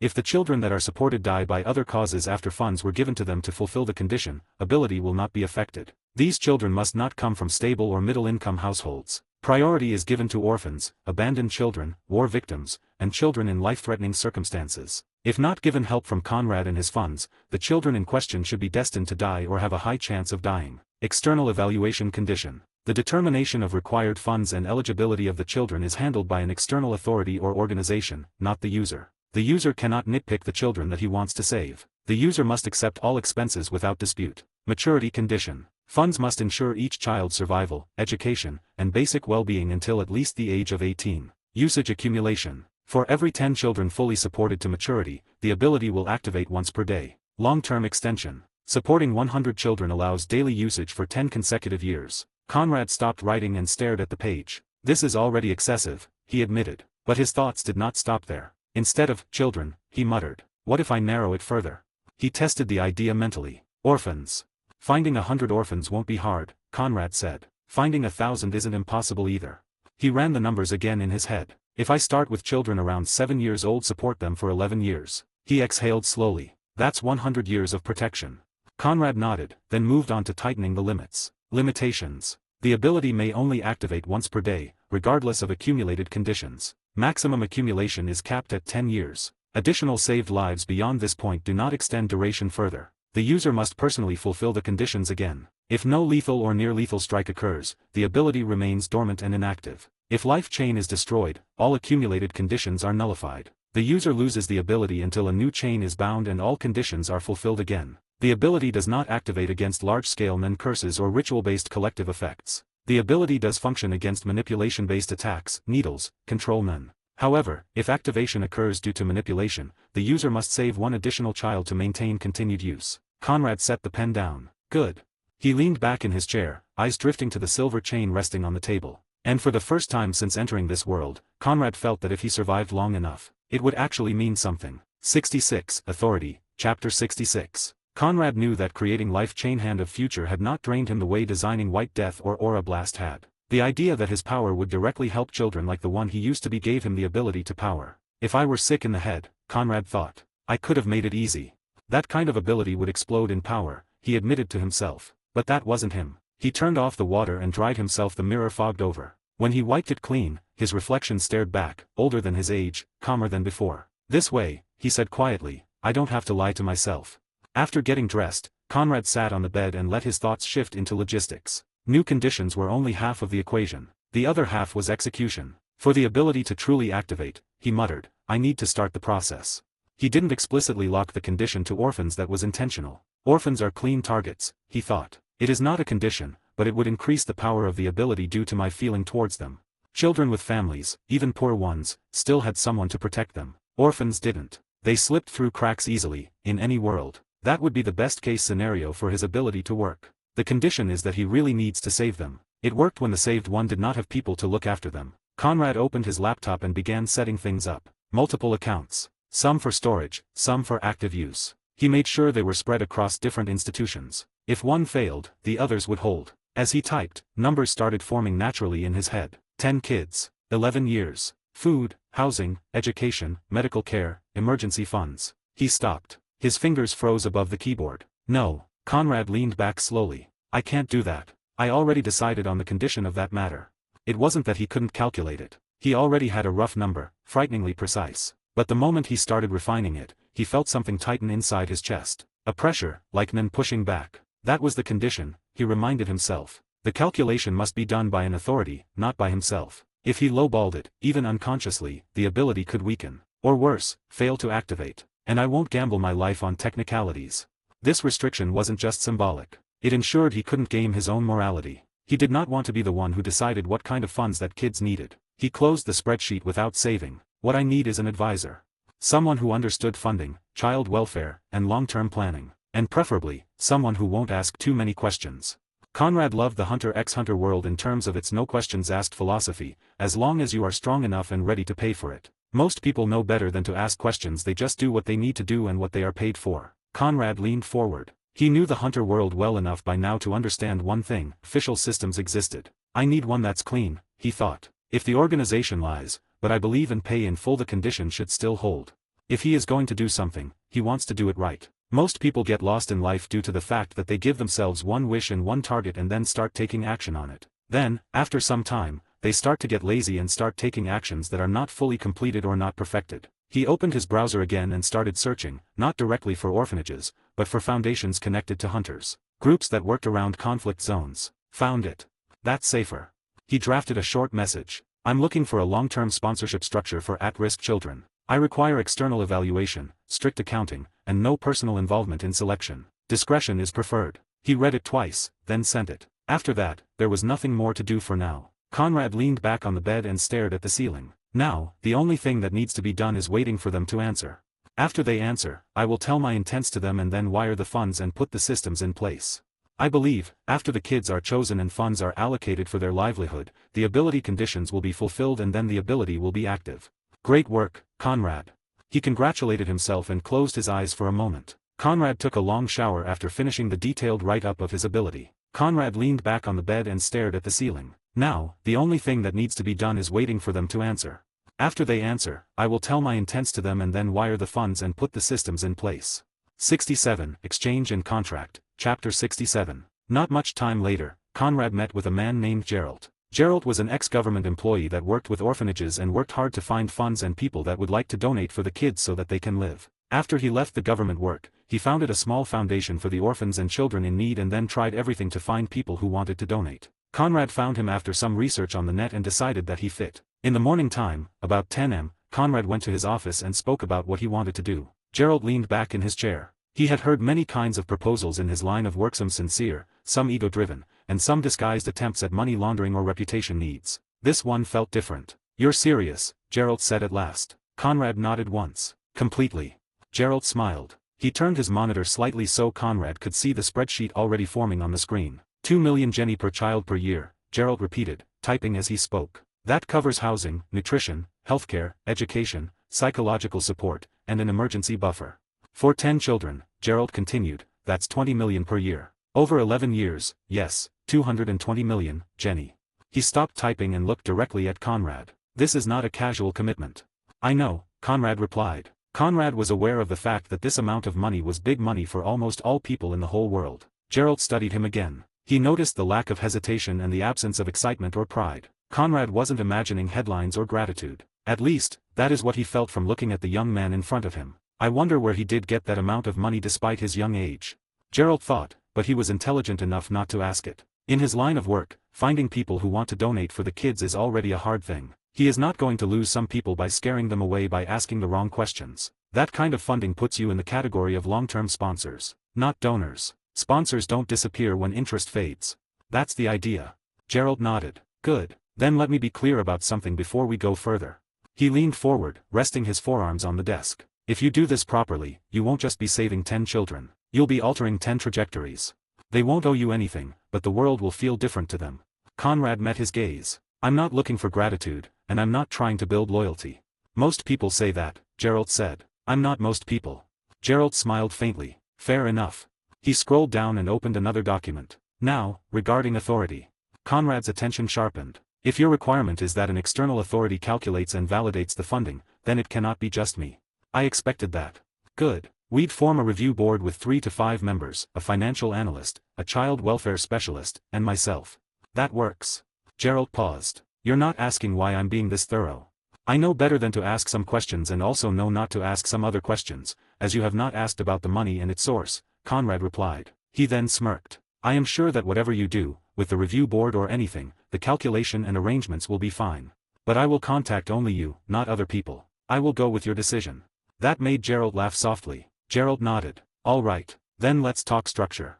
The funds would be placed in a trust, locked to selected children's welfare. Conrad would not control disbursement directly. Annual audits would be mandatory. Emergency clauses would exist for medical crises or relocation due to conflict. And selection? Conrad asked. Gerald's expression turned serious. You don't pick. Conrad nodded and thought. I did not want to choose any way that would break my condition.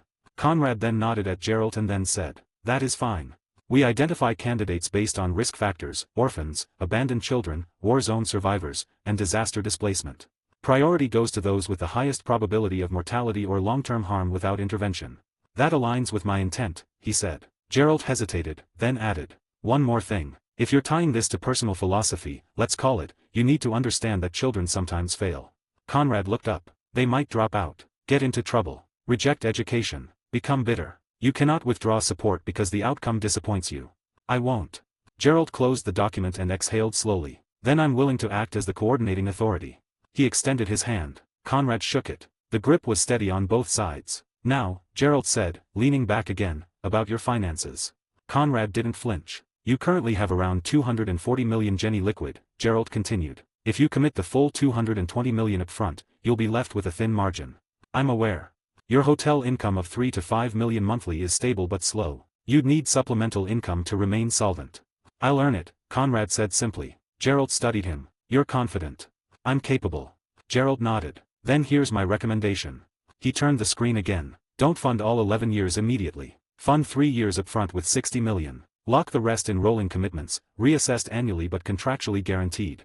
That keeps you liquid while maintaining absolute security for the children. Also, by giving the money to me and the foundation, we can put it in an interest account, which will also make more money for the kids. Conrad considered it. Would that still count as full allocation? He asked carefully. Yes, Gerald replied without hesitation. Because the obligation is legally binding. You cannot withdraw it without breaching contract. Conrad nodded. In the end, I will still wire him the full amount. He will just use the first money to start it and then use the other money to keep investing it and then earn more money from it to have more money for the kids, he thought. As long as the conditions are fulfilled, I have no problem with the deal. Conrad again spoke to himself and then nodded. That's acceptable, he said. Gerald smiled. Good, then we can begin paperwork today. As Gerald started drafting documents, Conrad leaned back slightly, letting his thoughts drift. 220 million, Jenny. 10 lives stabilized. 1 future secured. And in return, when death reached for him, something would reach back. Conrad watched the numbers appear on the screen and felt no regret. This, he thought, is a fair exchange.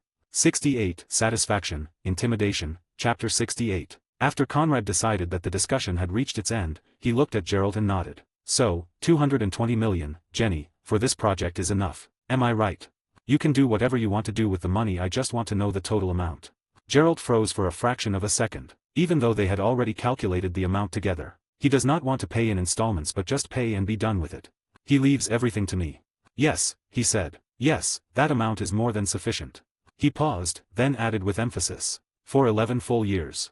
Conrad nodded once, as if confirming something he already knew. Give me the account number, he said. You'll handle everything else. Gerald hesitated only long enough to open a secure file, then carefully recited the bank account details. Conrad took out his phone, typed without hurry, and confirmed the transfer. The notification arrived almost instantly. Gerald stared at the screen. 225 million, Jenny. Not 220. 5 million more than agreed upon. For a moment, Gerald forgot to breathe. Conrad noticed his reaction and spoke before Gerald could ask. You're a smart man, Gerald, Conrad said. I added an extra 5 million for your expenses and for your services. I don't want corners cut. I don't want delays justified by bureaucracy. Gerald lifted his eyes slowly. I want everything documented, Conrad continued. Locations, names, living conditions, progress reports. All of it will be sent to this email account. He paused. If you try something. For the first time in the meeting, Conrad released a trace of his nun. The air itself seemed to thicken. Gerald's chest tightened as if invisible hands were closing around his lungs. His vision blurred at the edges, and a deep, primal fear surged through him. You will encounter many things, Conrad finished calmly, that you would not like. Then the pressure vanished. Conrad turned, collected his things, and left without another word. Gerald sat frozen in his chair, heart pounding. It took several seconds before his breathing returned to normal. Only then did he realize that his hands were shaking. He leaned back slowly, staring at the closed door. That man, Gerald muttered under his breath. After the basic talk and technicalities were over. He showed what he is capable of. He is not an ordinary guy, that is for certain. If I try to do something he does, like with his money, he would most likely kill me out of spite. I am also sure that an individual like him is not very scared of basic law enforcement or anything. I wonder why he wants to do such a help to these kids. Gerald then focused on his job. He knew there was no way for him to understand the thought process of such an individual. It just did not make any sense from his viewpoint. He knew, with absolute certainty, that Conrad was not someone he could lie to, cheat, or manipulate. Not because of fear alone, but because Conrad had made it clear that consequences would not be delayed. And yet Gerald exhaled deeply. He had never once considered running away with the money. 5 million Jenny as payment was already more than generous. Enough to secure his future comfortably for some time, and he also had other income. But more important than that was what Conrad had given him the authority to do. 10 children. 10 lives that would otherwise slip through the cracks. That had always been Gerald's dream. A notification chimed. Gerald straightened immediately and opened the email. From Conrad. Subject, list. The message was short. Choose children who are in immediate need of assistance, as we spoke. Children who, without intervention, would likely die or fall into irreversible circumstances. They must be orphans. It is the most important thing that you need to do without any mistake. Gerald closed his eyes briefly. Then he nodded. Understood, he said to the empty office. He turned back to his computer, fingers moving quickly now, pulling up databases and cross-referencing reports from orphanages, disaster zones, and abandoned districts. Names began to appear on the screen, one by one. Children who had no one. Children who had no future. Not anymore. Gerald worked without pause for a long time now. He felt greatly motivated to do something right. He always helped kids his whole life, but this was the first time that he had a chance to do it directly without any problem and choose the kids himself. This was more personal for him, and the satisfaction it gave him from a sense of morality was much higher than just allocating funds to orphanages and visiting those places from time to time. 69. Hunt is on, Contract, Part 1, Chapter 69. While Conrad was back from the office of Gerald, somebody arrived at his door. Two people. They do not hide their arrival, Conrad thought. After they knocked on his door, he opened it, and then it was Adorut as well as Anissa. He looked at them for a moment, and then Adorut spoke. Conrad, I am sorry for arriving at your room without telling you, but I think you would like to hear what I say. Conrad thought for a moment and then asked, what is it about? Adorut looked around for a moment to see if there was anybody listening and then added, a mission that pays great. If you would like to listen, can we enter? Conrad touched his chin and then nodded. It would do no bad to me to hear them out. Truth to be told, timing was great. Conrad right now was lacking funds due to giving what he had to for his ability. So if there is a mission, he would like to see it. After Adorut and Anissa entered, Adorut started talking and filling in the details. Conrad listened without interrupting. His face did not change when the number was spoken, but something else shifted quietly behind his eyes. 1.5 billion, he repeated. For 3 people. Adorut nodded. Yes. The payment is split evenly. Conrad turned slightly and picked up a towel, wiping sweat from his hands. His ends slowly contracted, no longer spread for training. He leaned against the table and looked at both of them. You said trafficking, he said. Kids. Anissa nodded once. Confirmed. We've seen the reports. Conrad exhaled slowly through his nose. That changes the tone, he said. Adorut hesitated. We thought it might. Conrad spoke again. I need more details about the target and the organization. Anissa leaned forward. The name of them is the Herivo Mafia Group, under Maxwell Herivo. They're expanding aggressively. Around 20 to 30 armed members. At least one NEN user is confirmed in the rank. It is not Maxwell but some sort of protector for him. Conrad crossed his arms. And the council couldn't send official forces, he said. Adorut gave a dry smile. Officially, they don't exist. Of course. Conrad looked at the floor for a moment, thinking. I don't work with people who freeze when things get ugly, Conrad said. So before anything else, can you two kill without hesitation? Adorut stiffened slightly, then answered honestly. Yes. Anissa did not answer immediately. She met Conrad's eyes. I can, she said, but I won't enjoy it. Conrad nodded once. Good. He pushed himself off the table. This isn't an arena fight, he continued. No referees. No rules. If we do this, we do it clean and absolute. Anissa frowned slightly. Clean. No collateral, Conrad said. No unnecessary deaths. Targets only. Anissa was silent for a moment, then nodded. Understood. Adorut let out a slow breath. You're taking command. I'm not asking, Conrad replied. Adorut finally said. Fair. Anissa tilted her head slightly. What's your plan? Conrad walked over to the table and placed his 3 orbs in a straight line. Phase 1, he said. Recon. I'll handle it alone. Conrad took a deep breath and nodded. These two are not experienced in terms of real missions. Conrad knew within his mind that he was not experienced in these kinds of battles either. But he had one different idea and mindset from them. He knew how NEN users operated and thought about what to think and what kind of actions needed to be taken. While Adorut and Anissa sat down, Conrad walked towards his window and looked down. 3 NEN users, a great plan, a small mafia leader with a NEN user, and more than 200 armed men to protect him. It can be done. Conrad has some idea about the power of the group. Anissa and Adorut both could handle themselves against a NEN user with no problem. One thing that made a difference in their terms that separated them from the other NEN users was that they were Heaven's Arena fighters. Due to this reality and fact, Anissa and Adarta, even with just 3 to 5 fights, still have more experience in terms of NEN battles against other NEN users. That was not a problem. I need to think of a great plan. They are not aware, most likely, but if Maxwell gathered enough attention on himself in Heaven's Arena and City Council to put a hit on himself, he must be prepared to defend himself against the enemies. He is most likely aware of the NEN due to his protector, and they will make a plan to defend themselves. This is a real mission. While Conrad thought about these things, a slight energy manifested on the silver chain that he wore. Oh. Great. Conrad thought. He felt it clearly. The silver chain responded to him. It means that all the conditions are fulfilled. Gerald completed what he needed to do. This means that silver chain hand of the future was active. That is great to know and gives me more freedom to act. 70. Duality of Human Nature, Hunt, Part 2, Chapter 70. Conrad turned to Adorut and Anissa and asked, when is the hunt going to start? Adorut and Anissa looked at each other. They looked at each other for a moment, looked at the moment, and then Anissa spoke. We were to speak about the details with you. But now that you are taking the lead, which I am happy to go on with, we should have 3 days to complete the mission. We knew for sure that Maxwell Herivo would be in his headquarters. Conrad nodded. Get prepared for the battle and the hunt then. We will meet 3 days later, in the evening time at the Blue Bar, and then start taking action.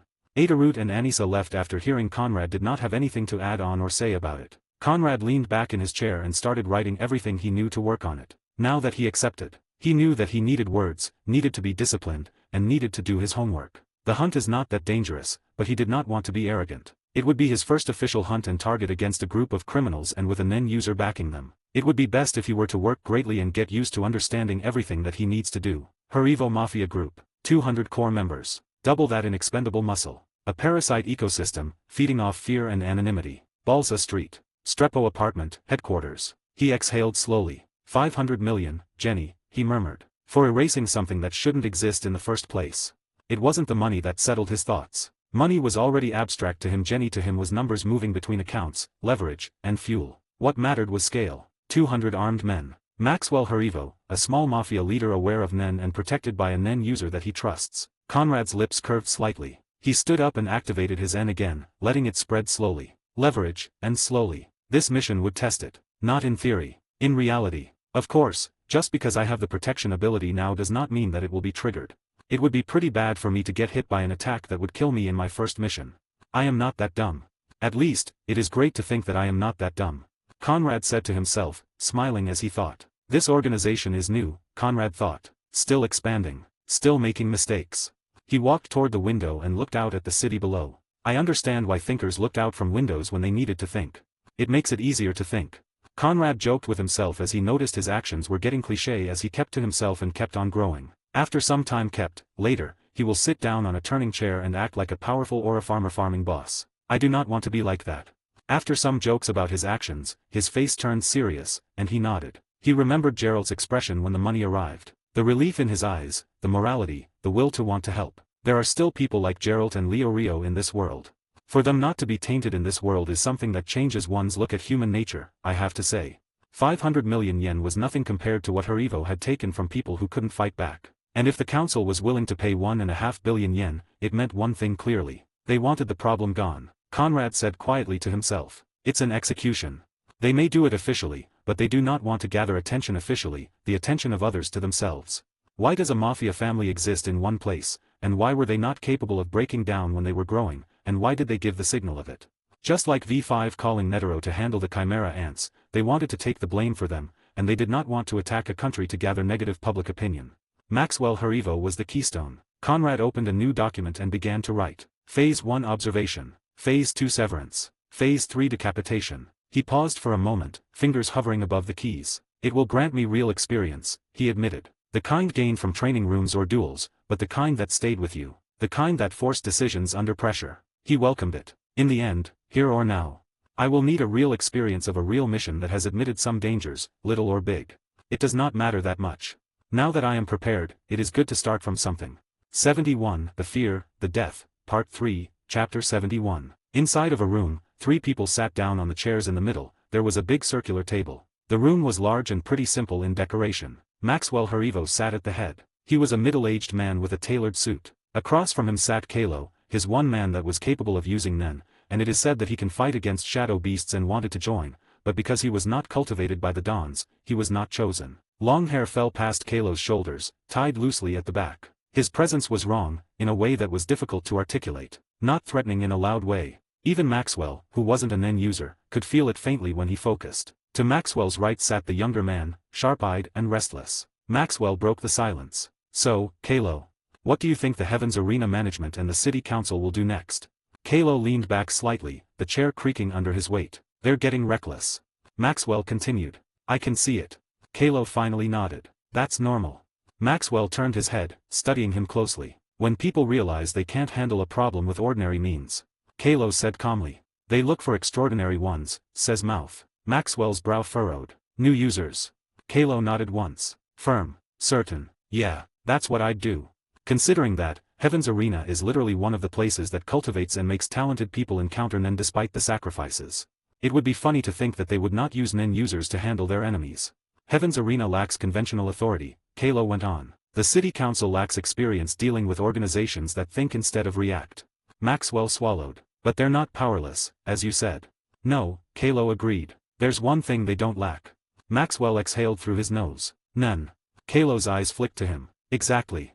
He leaned forward now, resting his forearms on the table. Most Nen users above the 200th floor don't make their money through daily battles anymore. They get sponsorships, private contracts. Lower floors aren't a threat. Armed men are easily capable of dealing with them, as just physical power and martial arts have no means to deal with conventional firearms. But higher up, he shook his head. It would be easy for the arena to find 3, maybe 5, Nen users around the 200th floor. Offer them enough money. The room felt colder. They could wipe us out, Kalo continued. Half a day. Less, if they don't care about collateral, especially if killing is on the table. Maxwell felt something unpleasant twist in his chest. Are they really capable of that? He asked quietly. Kalo didn't hesitate. Of course. He met Maxwell's gaze directly now. 3 Nen users are more than enough. 5 would be overkill. Believe me when I say, there are many Nen users who are pretty great at fighting. Those Nen users also knew how to duel and win battles against other Nen users. But one thing is certain. There are not many Nen users in the world capable of handling 2 or 3 Nen users at the same time. It is because of the fact that any Nen user that is capable enough has Hatsu, their special abilities, and when a mastermind combines these abilities with a great plan, 3 weak Nen could create conditions and situations that they may be able to stop or kill a powerful Nen user. Maxwell's fingers curled into the edge of the table. He had ordered deaths before, ruined lives without blinking, but this was different. So, Maxwell said slowly, what do we do? Kalo exhaled and leaned back again. We prepare.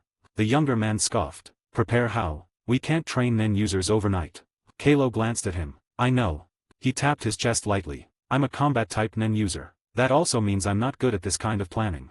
I can handle any Nen user from Heaven's Arena as long as they are not a floor master level. But, I can only handle and fight against one of them, or 2 if they are just starting and not too strong of Nen users. Maxwell looked at him sharply. If any Nen users come to you, which I assume they will focus on me instead of the goons that you have around with guns or not. That shut the room up. Maxwell leaned back in his chair. Bribery. Negotiation. Buying time. It would be great, Maxwell said slowly, if I could pay them instead. All eyes turned to him. Buy them out, he continued. Offer more than the council. Convince them not to attack us. Let me live and operate. The silence that followed was sharp. Kalo stared at Maxwell for a long moment. Then he smiled not kindly. That's dangerous thinking. But possible, Maxwell pressed. Nen users want money. Extraordinary they are, but they are humans in the end. Kalo tilted his head. Some of them, sure.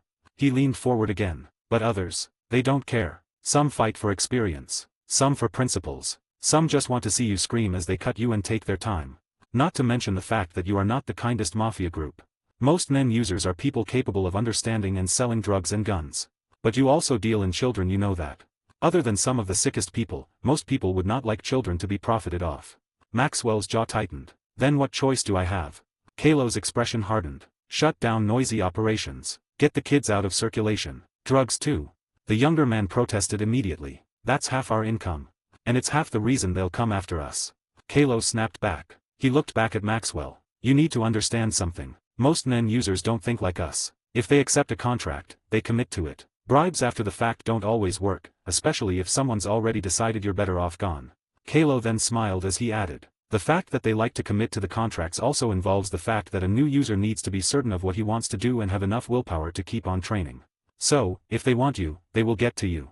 I can only protect you so much. If they were hunters, we would be in more danger. Maxwell felt a chill crawl up his spine. Then, he said quietly, we assume they're already coming. Kalo nodded. That's the safest assumption. Maxwell closed his eyes for a brief moment, then opened them. Then prepare, he said. Everything I need to prepare for any kind of thing that might happen. He looked at Kalo. And if they come? Kalo's aura stirred faintly, like a pressure change before a storm. Then we see how much blood they're willing to spill.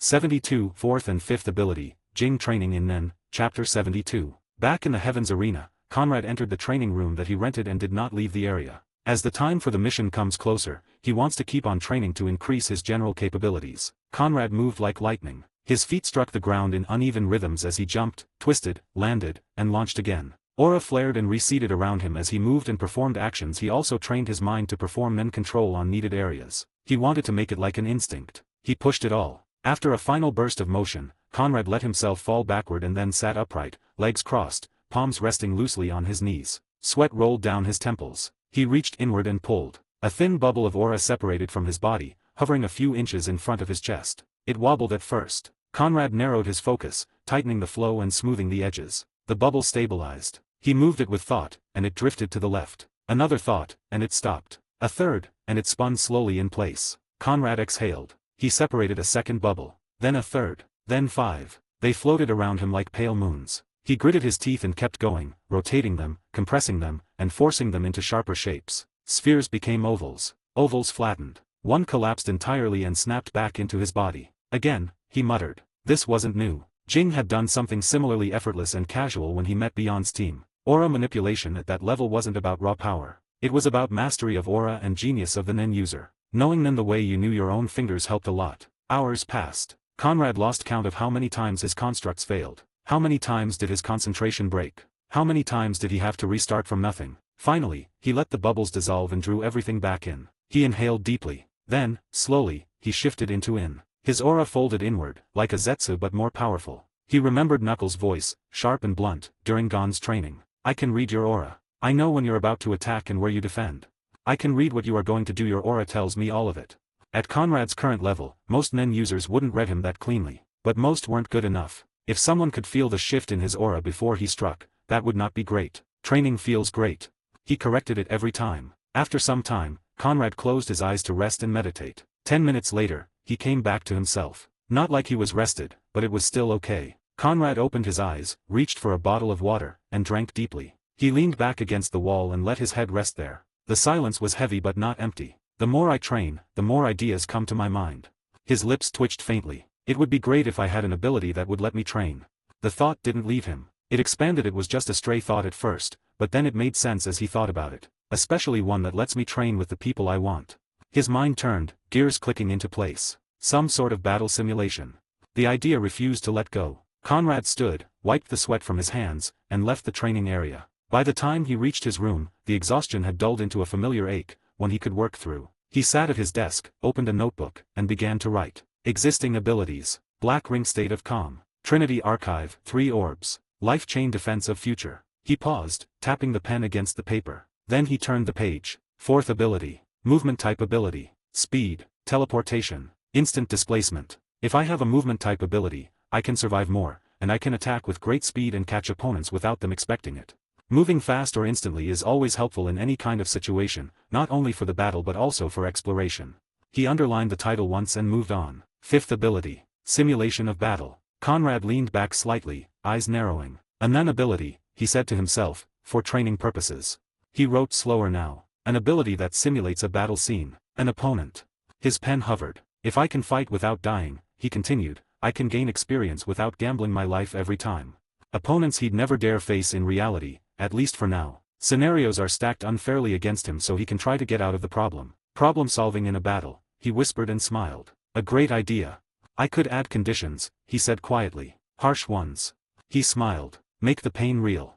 That stopped his pen for a moment. I need to act real, Conrad continued. He scribbled again, faster now. Limits on duration. Costs per use. Restrictions on frequency. Perhaps the opponent must be someone he's seen, or faced. Perhaps their strength is capped, or perhaps his is. The idea grew heavier, denser. This could be dangerous, he admitted. But danger had never stopped him before. Conrad closed the notebook and rested his palm on the cover. 2 more abilities, he said softly. If I do this wrong, I die. If I do it right. But, first. This mission, the hunt, and the movement ability after need to be done. 73 Moles and Recon, Time for the Battle, Chapter 73. The bar near Heaven's Arena was busy. Instead of a close bar, Conrad arrived a bar a little bit far away from the Heaven's Arena. It was called Blue Bar. Adaroot and Anissa were already seated at a table close to the wall, positioned so they could see the entrance without looking obvious. Adaroot leaned back with his arms crossed, while Anissa sat forward, fingers wrapped around her glass. Both of them noticed Conrad immediately, as he was not trying to hide. Conrad pulled a chair and sat down without greeting. His eyes moved briefly around the bar, then settled on Anissa. She didn't waste time. The Heavens Arena management and the city council finally sent confirmation, she said. Time and location. Maxwell Harivo will be present today. Anissa continued. We already knew the neighborhood and the building Balza Street, Strepo apartment, but until now, we weren't sure whether Maxwell actually stayed there or just used it as a decoy. Adaroot listened quietly. Conrad's posture didn't change, these were all general information. Today, Anissa added, they're confident. They say Maxwell will be there. Conrad finally spoke. Where does that information come from?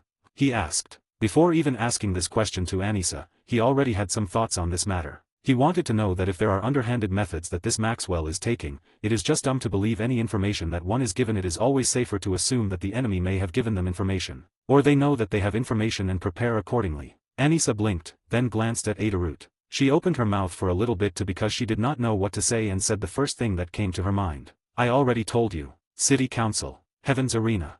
Conrad looked at her properly now. He shook his head slowly. That's not an answer, he said. Anissa frowned. What do you mean? Conrad leaned slightly forward. First of all, we already know one thing for sure. They are not capable of handling the Harivo Mafia themselves. The reasons can be different than just pure power, but we are sure that they do not prefer to do it under the name of their organization or working with the city itself. Neither Adorut nor Anissa interrupted. That means they are lacking something fundamental. If they weren't, this problem wouldn't exist in the first place. He lifted one finger. Money? No. The city council has funds. The arena prints money due to all betting and sponsor events. A second finger. Military force? Also no. Armed units, private security, and mercenaries. They could mobilize them if they wanted. A third finger. Manpower? Same story. He lowered his hand. So if they aren't lacking funds, weapons, or people, then what exactly are they missing? Anissa hesitated, then answered slowly. Intelligence. Conrad nodded once. Exactly. If intelligence is what they lack, then why are we suddenly supposed to trust the intelligence they're giving us? Adorut shifted in his seat. They said it was reliable, Anissa replied, but her tone had lost confidence. Conrad's voice remained even. Reliable according to whom? He pressed on. If this mafia group has been operating long enough to reach this size, they have connections. Possibly moles inside the city council or arena management. Adorut frowned. You think they're compromised? I think it would be naive to assume they aren't, Conrad said. Especially after they started suspecting NEN users would be sent against them. Anissa's grip on her glass tightened, while Conrad continued. If Maxwell and his people believe NEN users are coming, then the smartest move for them isn't to hide. He paused deliberately. It's to bait. Adorut looked up sharply. You're saying this could be an ambush? I'm saying it would be the logical response, Conrad replied. In the end, how hard to bribe an official of city council, a politician or a higher up in the Heavens Arena, it does not need to be too higher up of a person, just at the enough level to know what is happening. Adorut nodded and commented. If someone is looking for easy money, it would be pretty easy to find such a person. As long as they have no moral thought on how they gather money for themselves, be it kids or drug money, it is pretty easy, I say. The Harivo family does have money to bribe a person like this. Conrad nodded. You are right, he said to Adorut and then leaned back slightly and kept on talking. Think about it. If they feed false information through compromised channels, time, location, they don't just defend themselves against us. They choose the battlefield. Anissa swallowed. The city council wouldn't risk. They don't need to, Conrad cut in. If we die, they lose hired NEN users. If we survive but retreat, they can still claim they took action. Either way, responsibility doesn't fall on them. Adorut exhaled slowly. So what do we do? Conrad looked at both of them in turn. We don't trust second-hand intelligence, he said. We verify it ourselves. Anissa tilted her head. How? Recon, of course. I will the one who will look at the headquarters of theirs and then report back it to you guys. Conrad answered. Adorut stiffened. You're going alone. Yes. That's dangerous, Anissa said immediately. So is walking blindly into a kill zone, Conrad replied. This is calculated risk. I would not risk myself for just money or a mission of some sort, you can count on that.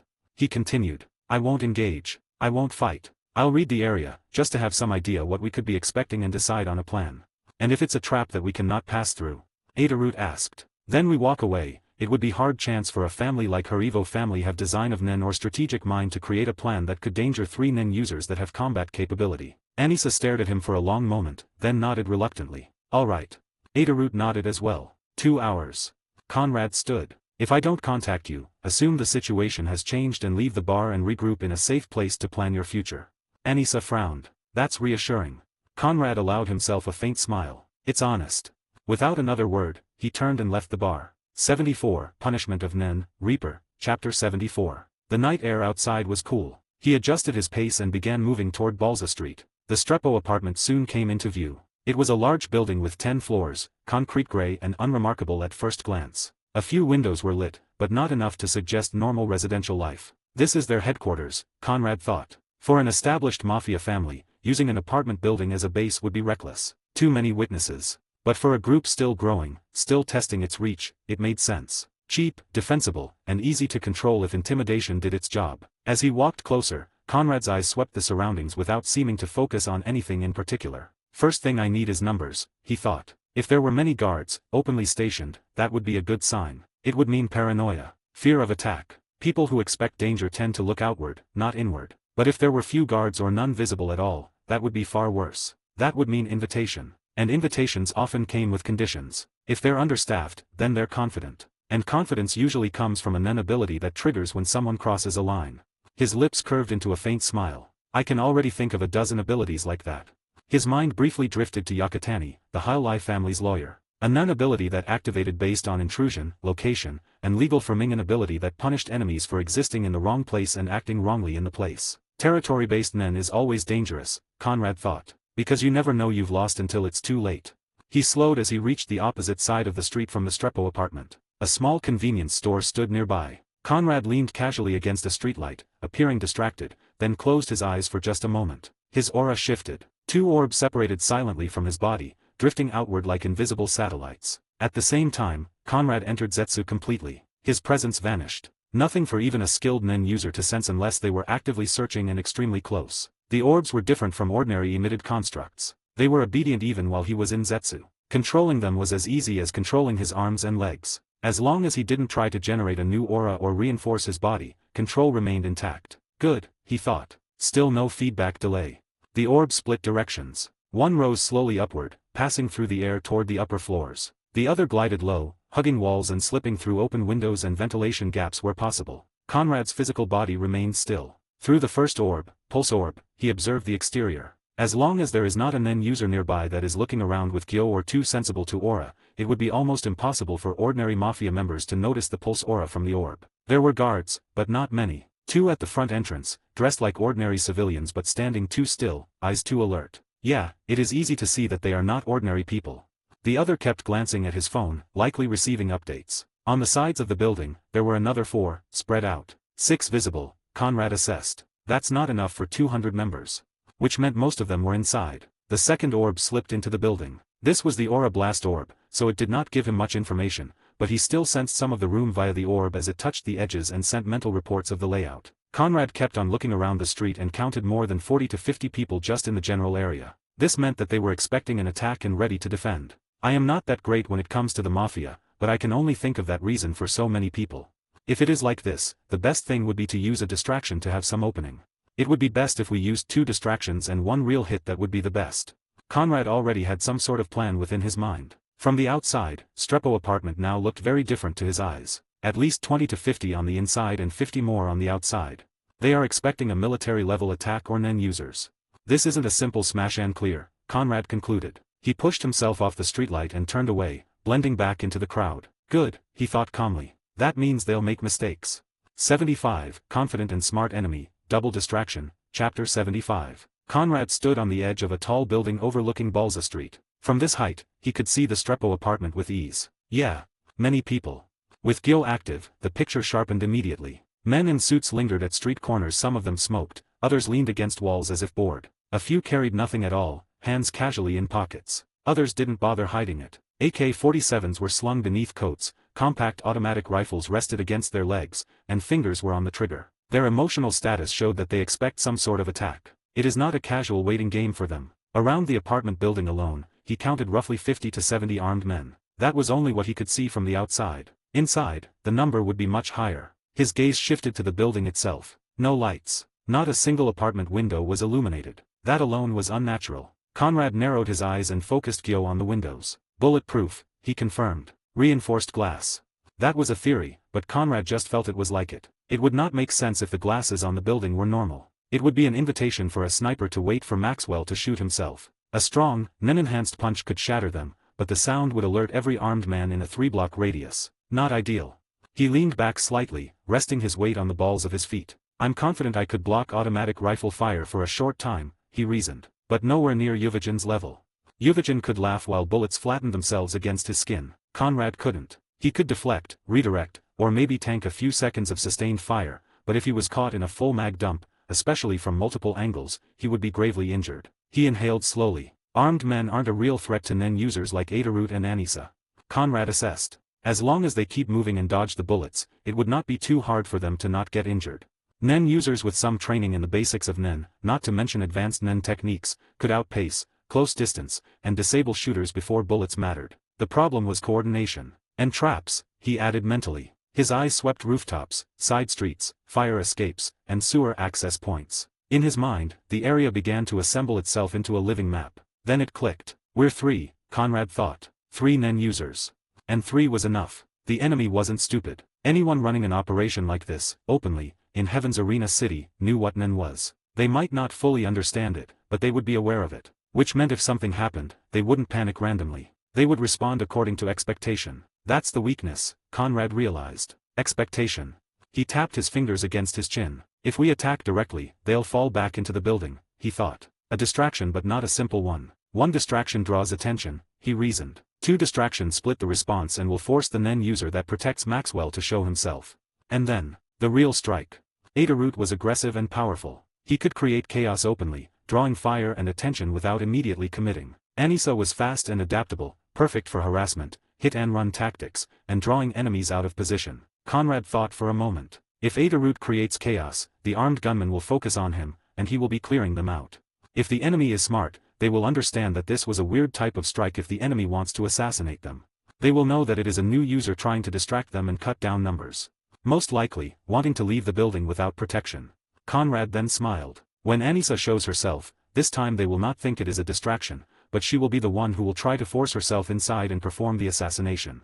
Which will show the new user that hides in the building close to Maxwell. When the enemy Nen user and Maxwell enter a duel, my time will arrive. I need only 1 minute to close the distance and sweep the building with my EN and pulse orb to find the target. From there, I only need to kill and go back to take care of the Nen user. As long as I help Anissa, the battle would be easy to take care of. I'll be the knife, he thought calmly, not the hammer. A double distraction from opposite sides of the building would force the Mafia to reveal their command structure. If they respond defensively, Conrad thought, they're scared. If they counterattack, he continued, they're confident. Either way, they expose themselves. His eyes returned to the 5th floor, the place where he had felt that presence earlier. That's where the core is, he decided. Conrad straightened, taking one last look at the Strepo apartment. From the outside, it still looked like a sleeping building. Inside, he knew, people were waiting. Good, he thought. Let them wait for their deaths. I don't know why, but killing child traffickers does not feel bad in the slightest at all.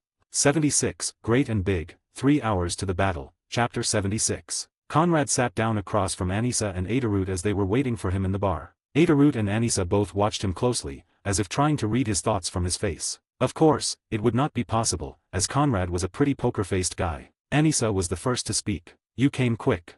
Adderroot opened his mouth, clearly about to add something light, some offhand joke to break the tension, but the moment he caught Conrad's eyes, he stopped. There was no space for humor there. Conrad wasn't tense, but he was focused in a way that made joking feel wrong. Conrad leaned back slightly and folded his arms. There's not much to say.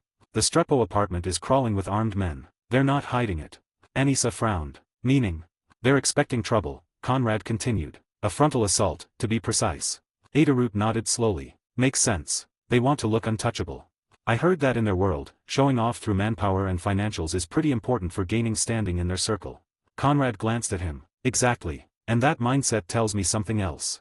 Anissa leaned forward. The Nen user. Yes, Conrad said. He'll be close to Maxwell. Either on the same floor or 1 floor above or below. He guards him. Maxwell, through this new user that I am thinking of, knows that only a Nen user can defend his life for real against an enemy Nen user. So, we are against at least 1 Nen user and hundreds of armed Mafia members. Both of them nodded. They had expected as much. So, Adderroot asked. What's the move? Conrad smiled and put his hands on the table as he spoke. I already made a plan. That caught their full attention. We'll use a double distraction and a one-hitter. Anissa and Adderroot exchanged a look, then turned back to him, waiting. Conrad continued. One of us starts first openly. Enough to draw eyes, guns, and orders. That's the first chaos. Adderroot raised an eyebrow. So they think that's the attack. They'll assume it's either the main force or bait, Conrad replied. Which is fine, because then comes the second chaos. Anissa tilted her head. The real attack, in their eyes. Exactly, Conrad said. The second Nen user hits from a different angle. More pressure. Enough to convince them that this is the real push. And while they're committing to that which these are shifting positions, calling orders, the third person moves. Adderroot nodded and added. Straight for the leader. Conrad nodded once. Straight for Maxwell. And by extension, the Nen user guarding him. Preferably, the Nen user guarding Maxwell would move and think that the second Nen user is the real deal and confront it. While the Nen user is separated from the leader, the third one will have a high chance and an easier time to kill the leader. Anissa closed her eyes for a moment, a slow smile forming on her face. So they'll be busy trying to crush what they think is the main threat while the real danger slips past. Yes, Conrad said. They'll overreact. They always do. Mafia groups are used to overwhelming force. Conrad was not a mafia expert, but he thought about the things he read back in the Earth and saw how York knew mafia moved. So, he guessed it would be not much different from those things he saw and read about. Adorut exhaled. I like it. Messy on the outside, clean on the inside. Anissa opened her eyes again. Then we need to decide roles. Conrad didn't hesitate. Adorut, he said, turning to him, you're the first distraction. Adorut blinked, then grinned. Figures. You're strong, straightforward. Conrad continued. You can hit hard without committing too deep. Break their line, make them think you're reckless or confident enough not to care. Adorut cracked his knuckles. I can do loud. Conrad shifted his gaze to Anissa. You're the second chaos. She nodded slowly. Hit and run. Fast angles. I am also great at dueling against Nen users, especially if they want to kill me while they fight. Exactly, Conrad said. You pressure them just enough to make mistakes and separate the Nen user from yourself. You don't aim to kill everyone just to force their hand. And you? Anissa asked, already knowing the answer. I move during the confusion, Conrad replied. I locate Maxwell and end it before he realizes what's happening. Adorut leaned back in his chair. And if the Nen user notices you? Conrad's eyes hardened. Then that means he's good, he said. And I'll deal with him first. If there is only one Nen user, one of you can come to help me to make quick work of the Nen user. If there are two, then I will get one of you gets the other one, and the third one will deal with Maxwell and his armed mafia members. That is my idea. A great and big thing you got there. Adorut glanced at her, a familiar smirk returning. Anissa noticed the look on Adorut, and she added, a little bit ashamed. I mean the idea. A great and big idea.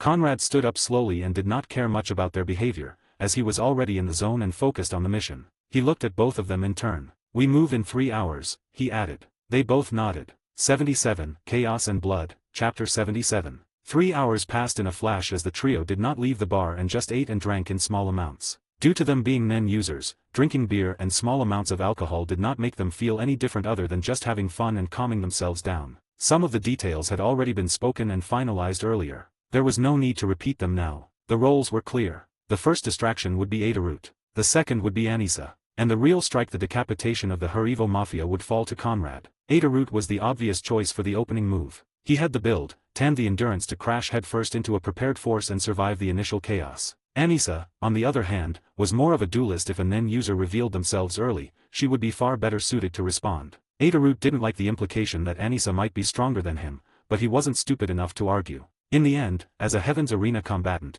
he knew that record of Anissa was easy to see and her abilities suited her better and her capabilities were better. Any Nen user that has enough experience who had watched Anissa fight could see it. Those weren't things you could fake. Once everything was decided, there was no ceremony. They separated quietly and moved toward their designated positions. Time passed. Clouds thickened over Heaven's Arena city, and rain began to fall, slow at first, then heavier, streaking down the concrete and glass. Conrad stood alone on a rooftop overlooking the building. Rain slid down his coat and soaked into his hair, but he didn't move. Let's see, he murmured. He took a slow breath, steadying his heart. Then he glanced at his phone. The time was right. Conrad nodded once. Time to start. With a simple thought, he made the call. The moment Adorut received the signal, he moved. Boom. The sound exploded through the street as Adorut dropped from the side of a nearby building, cracking the pavement beneath him. Every armed man in the vicinity turned in shock. What the? Contact. Kill him. Gunfire erupted instantly, muzzle flashes lighting up the rain-soaked street like strobe lights. Bullets tore through the air, shattering windows and chewing into walls. Adorut didn't stop. With a grin, he surged forward, none flaring around his body as he closed the distance in a blur. His bat swung in a brutal arc, crushing the skull of the first man before the sound of gunfire even registered. Another swing. Another body dropped. Fuck. One of the men screamed. He's fast.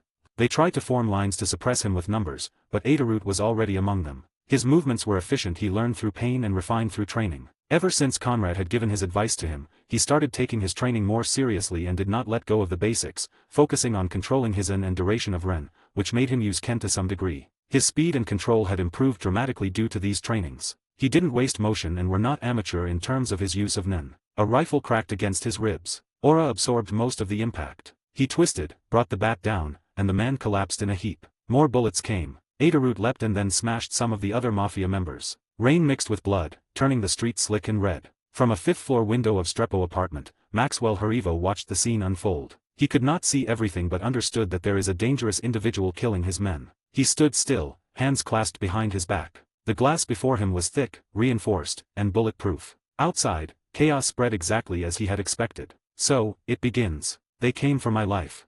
Behind him, Kalo remained silent. Kalo said calmly. Just as predicted. Maxwell swallowed. This is the distraction, right? Yes, Kalo replied. Most likely. Heaven's Arena and City Council would like to be sure and take no chances. They would not send one NEN user to handle everything, considering they know that you have a NEN user that protects you. Outside, Adurut roared as he brought his bat down on another man, the impact echoing through the street. Armed guards repositioned, others firing wildly into the rain. None of them noticed the shadow moving along the rooftops. None of them sensed the absence where Conrad was. As attention fixed itself on the violence below, Conrad stepped off the edge of his building. His orbs moved ahead of him like ghosts. The rain swallowed all sound. The real attack had begun. 78, Maniac, Blood and Burn, Battle of Strepo, Chapter 78. Conrad took a slow breath and forced himself to narrow his focus. Let's see everything, he said to himself. In these kinds of events, he believed it would be crucial to be aware of any potential dangers and any enemies that may be hidden. The street below had already turned into chaos, not big like the York New City Mafia massacre by the Phantom Troop, but still enough to cause problems. Gunfire echoed between the buildings. Muzzle flashes bloomed and vanished in rapid succession. In the middle of it all, Adurut moved like a living battering ram, crashing through the Mafia's defensive line without hesitation. Conrad's eyes followed him carefully. He is enjoying himself. That is good to know. Conrad thought as he looked at Adurut and his mannerisms. Adurut was doing exactly what he was meant to do, drawing attention. Each swing of the bat carried NEN behind it, which meant that every hit, wherever he hit, was breaking down. He did not need to hit the heads of the Mafia members if he hit their bodies. His swing, their bodies would crush like they were hit by a truck. And yet, weird, Conrad murmured. Something didn't sit right. Instead of pulling back into the building or scattering into the surrounding streets, the Mafia members were doing something else entirely. Groups of them were dragging metal barriers, overturned vehicles, and even reinforced furniture toward the main entrances of Strepo apartment. Barricades. Conrad frowned slightly. This action of theirs does not make sense. Are they fools, or is it a tactic of some sort? If their goal was simply to weather an attack, retreating inside and sealing the building would have been faster. Barricades like these weren't meant to stop a NEN user. At best, they delayed ordinary forces. At worst, they turned exits into death traps. Unless, they're not trying to stop us from entering. Conrad realized quietly. They're trying to control how we enter. His gaze lifted toward the darkened windows of the upper floors. Whoever that NEN user is, he or she must be the one who is making those decisions. He stayed perfectly still. Zetsu wrapped around him like a second skin as his orbs drifted outward. Below, Adurut laughed. Come and get it. He shouted, his voice carrying over the gunfire. He brought his bat down in a savage arc. The impact crushed the Mafia member, and his body collapsed without even a scream. Another man raised his rifle. Adurut vanished from his sight and reappeared an instant later, bat slamming into his ribs. The man folded, coughing blood, and then vomited out a huge amount of blood from afar. It seemed like he was vomiting his internal organs all at once. As a NEN user, Adart's attacks were excessive. Every hit was more than enough to kill, and he didn't seem to care. In his mind, there was no moral hesitation. These weren't bystanders. They were traffickers, extortionists, men who had built their lives on ruining others. Not to mention the fact that they involved kids in these events. That fit his code well enough. Killing these people was not killing humans but monsters in the form of humans. 30 seconds passed. Then 40. Bodies littered the street now, sprawled across the wet pavement in twisted shapes. The smell of gunpowder mixed with iron and concrete dust. After a full minute, over 30 Mafia members were dead. And still they kept shooting. Rifles rattled uselessly as Adurut weaved between bullets. He wasn't invincible. Conrad could see that. A clean, concentrated barrage would tear him if he were not to keep moving and dodge the bullets. But they weren't doing that. They were panicking. They were reacting. Human nature is easy to see when they are fighting against overwhelming force. Conrad thought. His orbs brushed against the building again. This time, something answered. There you are, Conrad whispered. The NEN wasn't flooding outward like Adart's raw aggression. It was contained and disciplined, someone keeping their aura tight. The barricades made sense now. Force the attackers to commit. Funnel them. Let impatience do the work. Conrad's eyes narrowed. If you're smart, he thought, you won't take Adart's bait. Which Conrad and his small team relied on. In the end, it is not hard to see that what Adurut was doing was getting attention on himself. If he were not, he would not need such an overwhelming force and show of power to kill the goons. He could just keep moving faster and prefer precise attacks instead of wreaking havoc and causing all the people around to know that they are attacking. It may fit in some cases, but this was an assassination mission. There is no need to make such a sound at all. As if on cue, a subtle shift rippled through the upper floors of Strepo apartment. A window cracked open just a fraction before sealing again. Too fast for an ordinary person to notice. But not for him. 10 more seconds, Conrad estimated. Maybe 15. Below, Adorut smashed another man into a wall and planted his foot on the corpse. Is that all? He yelled. You call this protection? Conrad didn't move. He knew that when he signals to Anissa, whoever that Nen user is has to show himself to take her on. If they did not, they would know that the Mafia members will die all out, and then the Nen user himself would have to fight 2 Nen users at the same time, which was a situation that no Nen users with some intelligence behind them preferred, excluding people like Yuvajin. 79. Anissa enters the battle. 1 minute. Chapter 79. 2 minutes passed in a blur of gunfire and screams before Conrad made his move. His thumb tapped the screen of his phone once. Now. Across the street, Adorut broke off his assault without hesitation. This was the second signal that pointed out that the group needed to move even faster than usual. It also sent to Anissa to tell her that she joins the battle now, the Act 2, second distraction to lure away the Nen user that protects Maxwell. Adorut kicked backward, using the recoil of his own Nen-enhanced movement to launch himself away from the densest cluster of gunmen, vanishing into the smoke and rain as if the chaos itself had swallowed him. Anissa moved at the same time. She stepped forward. In one fluid motion, she conjured her dagger into her left hand and drew her revolver with the right. The metal gleamed briefly under the streetlights before rain dulled its shine. There is another one. Kill that bitch.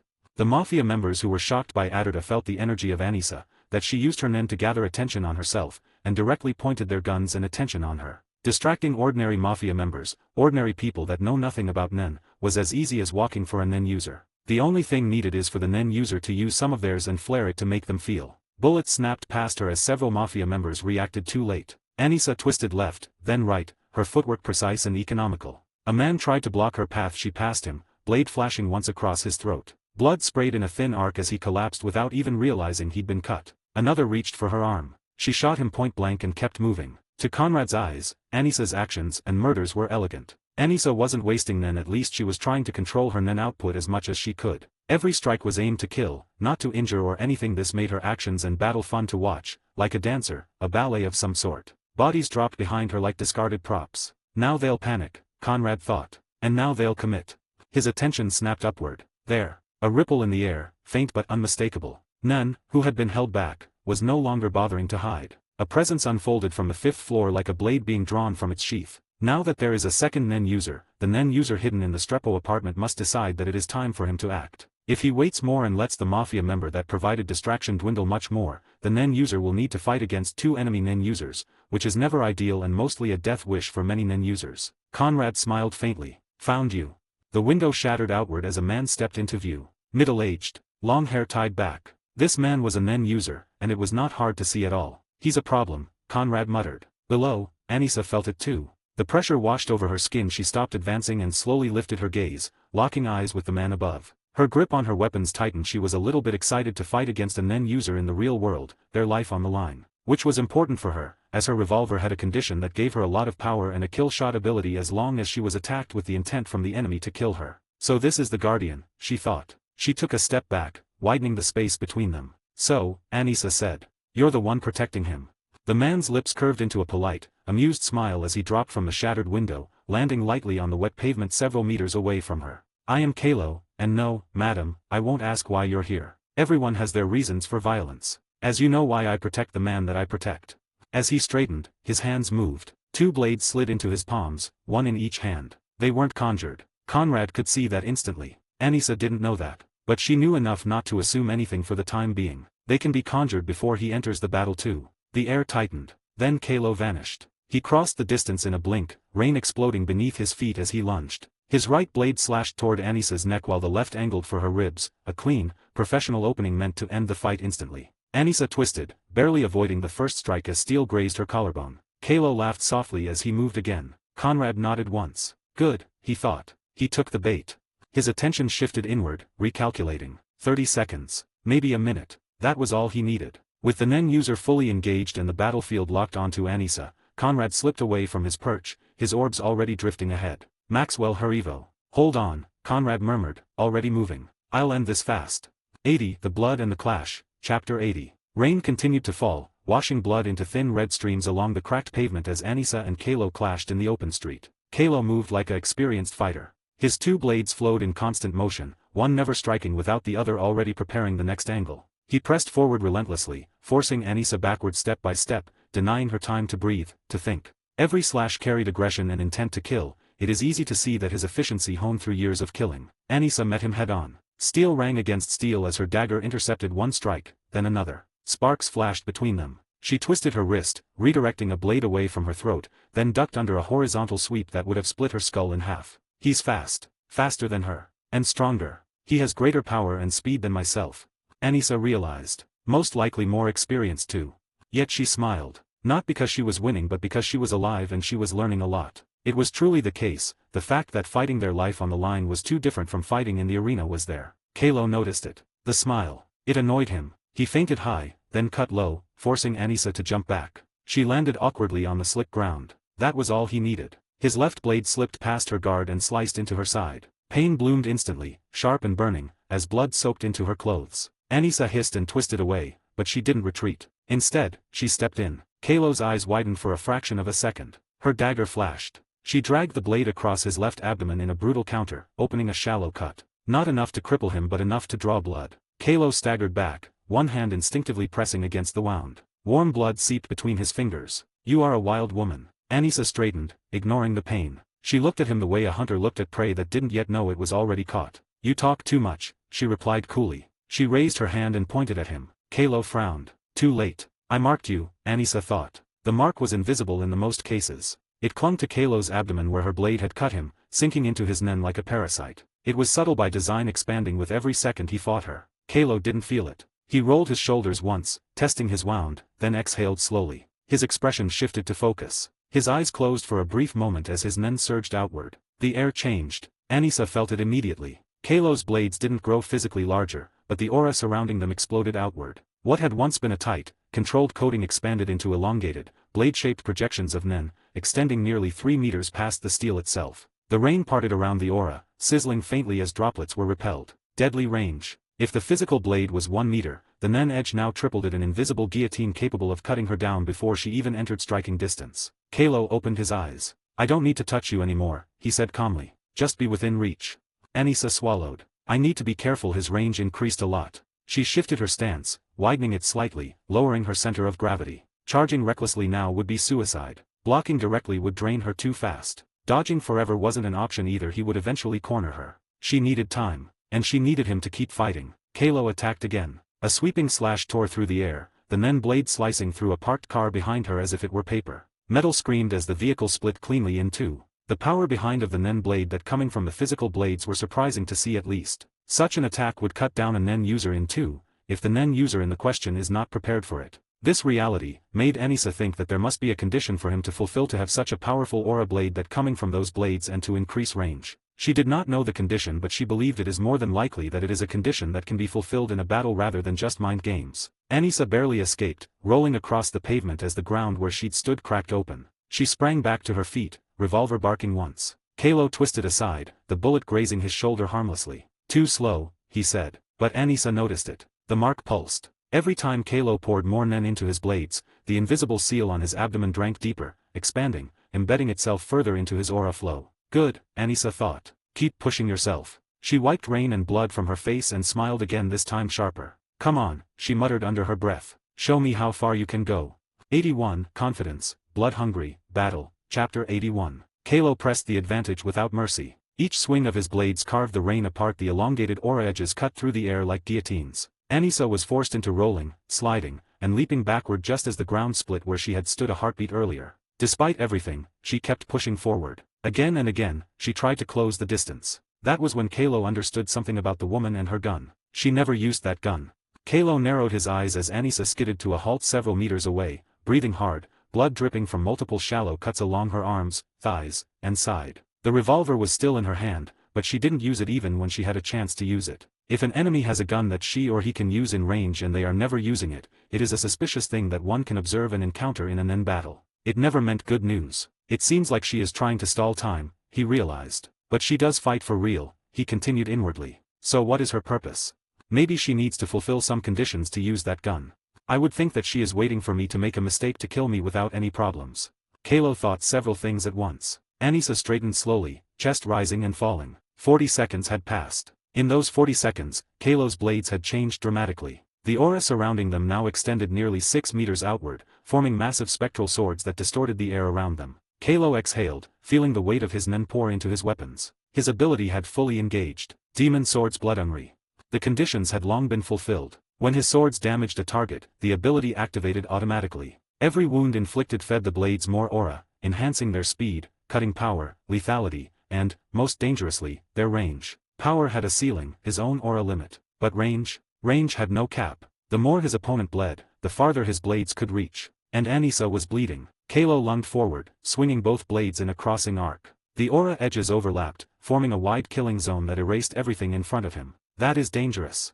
Anissa thought. She jumped, but not fast enough. The edge grazed her shoulder, tearing flesh and spinning her through the air. She slammed into the wet pavement and rolled, coughing as pain tore through her body. Kalo didn't hesitate. He stepped forward, blades raised. This ends now, he said. Anissa pushed herself up on one knee. Her body hurt everywhere. Blood soaked her clothes, mixed with rain until it was impossible to tell where one ended and the other began. Yet she laughed softly. Kalo froze. That quiet, breathless, genuine laugh sent a ripple of unease through him. You figured it out too late, Anissa said, lifting her head. Kalo frowned. What?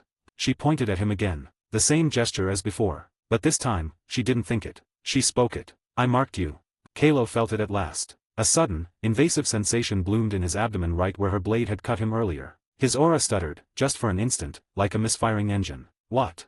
He grimaced and took a half step back. The invisible mark flared. It had grown quietly while he fought. While he poured more nen into his blades. Anissa rose to her feet, swaying slightly but still standing. Her eyes burned with intent. My ability activates through intent from the enemy, pure killing intent, and also getting injured helps a lot. She said. She then added. I am pretty inclined to kill people who attack me to murder me. This feeling of mine translates into the power of my gun directly and powerfully. The one who prepared to kill the others must be prepared to die. Don't you think so? Anissa spoke as she asked. Kalo's expression darkened as he felt his aura circulation distort. You were stalling, he said slowly. Anissa nodded. She spread her arms slightly, inviting him to attack again. A beautiful ability you have there. The more you hurt me, the more dangerous you become. Your blades grew in range, and your power increased as the time went on. Kalo clenched his jaw. But you never thought about why I was getting injured and never made a different type of attack other than just keeping pushing. Don't you think it is a pretty amateurish move from me? In the end, you may not like me or think of me as an enemy, but I am still a Nen user that fights in the heavens arena. I did not learn Nen through baptizing but constant training. Kalo listened, but his mind was already calculating what kind of an attack she could do now that her conditions are fulfilled. I was careless, I need to finish this battle quickly. Kalo thought. Much more than just a thought, his soul screamed that he needs to kill the woman in front of him. Her eyes and confidence were not a joke, which meant that if he gets hit by the attack, the strike she will perform will not be great for him. The mark pulsed again. 82, Courage, Mental Capability, Trap or Not, Chapter 82. 1 minute. That was all Conrad had bought with the darts Chaos and Anissa's gamble. Rain hammered against broken windows as Conrad moved along the 5th floor corridor. Bodies lay where he had passed, armed men neutralized. He hadn't lingered. Lingering was how you died when Nen entered the equation. I could go a lot faster. Conrad admitted silently as he paused near a stairwell, listening. The hallway was narrow. And I hate tight spaces. Especially when Nen is involved. He knew this too well. Nen traps didn't need to be elaborate. They didn't need to be obvious. A delayed trigger, a conditional activation, or a spatial distortion tied to entry, any of those could end a fight before it began. Or worse, not end it at all. Life chain might save me from dying. But that doesn't mean I can't be sealed, restrained. Teleportation abilities were especially dangerous in buildings like this. One step through the wrong threshold and you could be sent kilometers away, underground, into a pocket space, into another person's prepared battlefield. And time. Time was the one thing they didn't have much of. Anissa was fighting a Nen user who was clearly experienced, possibly lethal. Even if her plan was working, she was bleeding. Conrad could feel it in his gut, the tension that came from knowing someone was buying time with their body. He exhaled slowly and moved again. He reached the middle of the 5th floor and stopped. Conrad closed his eyes halfway and expanded his awareness. An aura unfurled from him like a silent tide, washing through walls, doors, and ceilings. Then he released the pulse orb. The orb detached and detonated its sensing wave. A ripple of Nen spread outward. And the answer came instantly. Conrad's eyes snapped open. There you are. Straight ahead. Behind the doors. Maxwell Harivo. The aura signature matched what he had memorized, weak life force. Clearly not a Nen user, just an ordinary man. A man who knew about Nen but didn't truly wield it. But there was another presence. And a middle-aged woman, that is a Nen user. Conrad muttered. That was unexpected. He focused again, refining the image in his mind. The woman stood calmly near Maxwell, posture relaxed, aura drawn inward like a coiled wire. She was waiting. Conrad felt a chill run through him. She's not reacting to my N, he realized. Which means either she's very good or she wants me to know she's here. Both were bad options. He leaned against the wall and slowed his breathing. Maxwell made sense. He would surround himself with armed men and maybe hire one Nen user like Kalo for direct combat. But this woman, she feels different, Conrad thought. Not a frontline fighter. Not like Kalo. Her aura was dense but compact. More likely, a thinker-type Nen user, he concluded. Conrad had some classifications of non-user within his mind. There are enhancer Nen users that preferred to take on opponents directly, such as Nobunaga, Yuvajin, and Adarut, and thinkers, like Krollo and Morel. Conrad imagined the possibilities in rapid succession. A curse that activated upon entering the room. A seal that locked the target in place until certain conditions were met. A contract-bound ability tied to Maxwell's life kills him, and he suffers the consequence. Or, a spatial displacement ability, Conrad thought grimly. One step forward and I'm gone.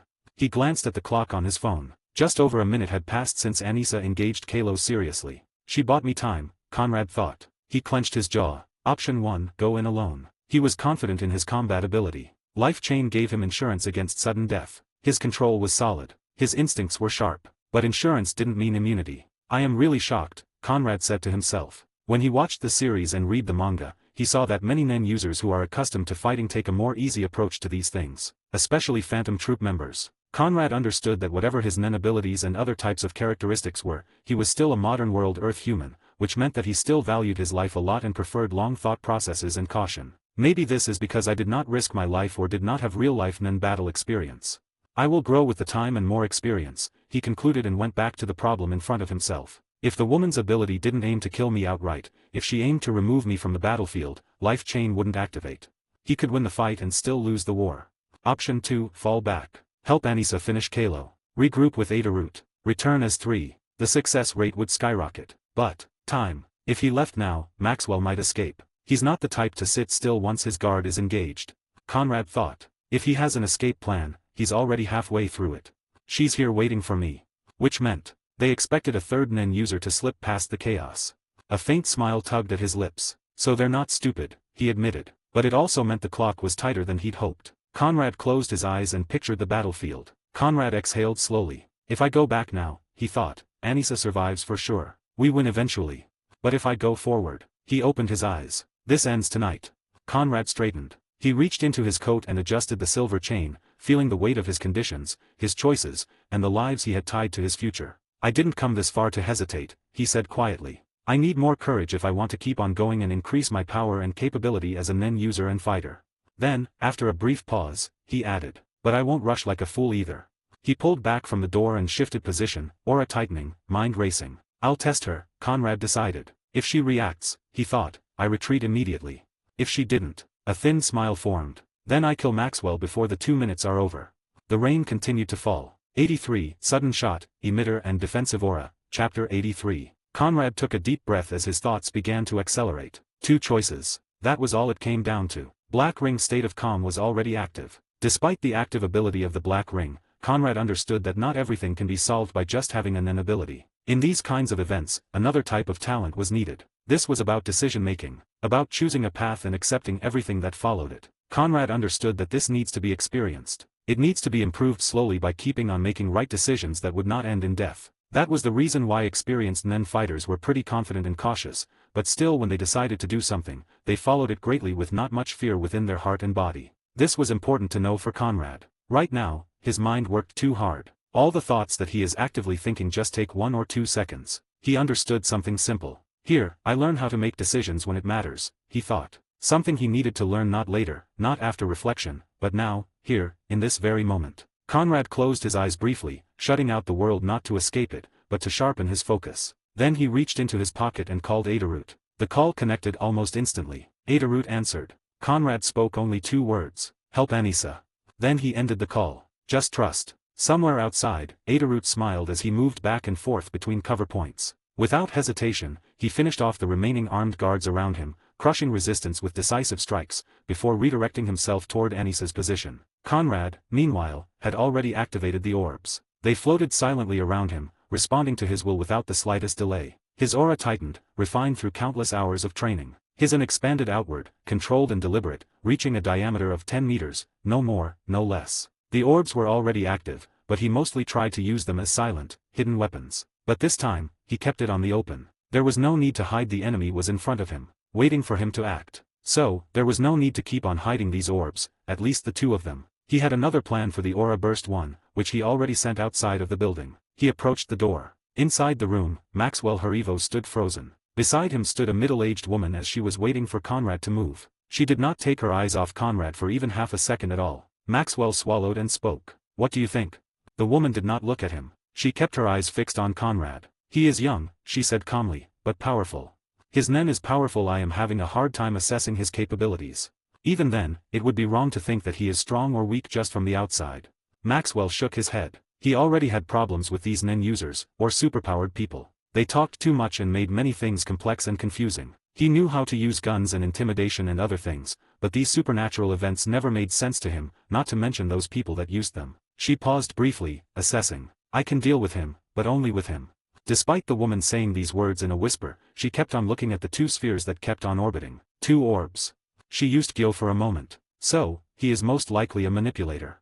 Those orbs have slivers of nen on them. They may be used to force a condition. I am not sure what their effects are, but it is a problem. I would prefer a direct fighter," the woman thought as she made a plan in her mind. Conrad's gaze moved subtly, right to left, scanning the room. The layout, the distance, the angles, everything was catalogued in his mind. Then, without warning, a small orb slipped out from beneath his coat. In the span of a single second, it fired. A compressed nen shot streaked forward, aimed directly at Maxwell. The woman reacted instantly. A shield formed between Maxwell and the attack. The shot struck the barrier with a sharp crack, splintering it apart as energy rippled through the room. The shield shattered. The force sent Maxwell stumbling backward, slamming into the wall behind him as papers and dust filled the air. He collapsed to the floor, alive only because the shield had absorbed the core of the strike. The woman lowered her arm, though the aura around her shifted slightly. Conrad remained where he was standing in the doorway. The exchange had lasted no more than a heartbeat. "So, she can emit her aura to create aura shields.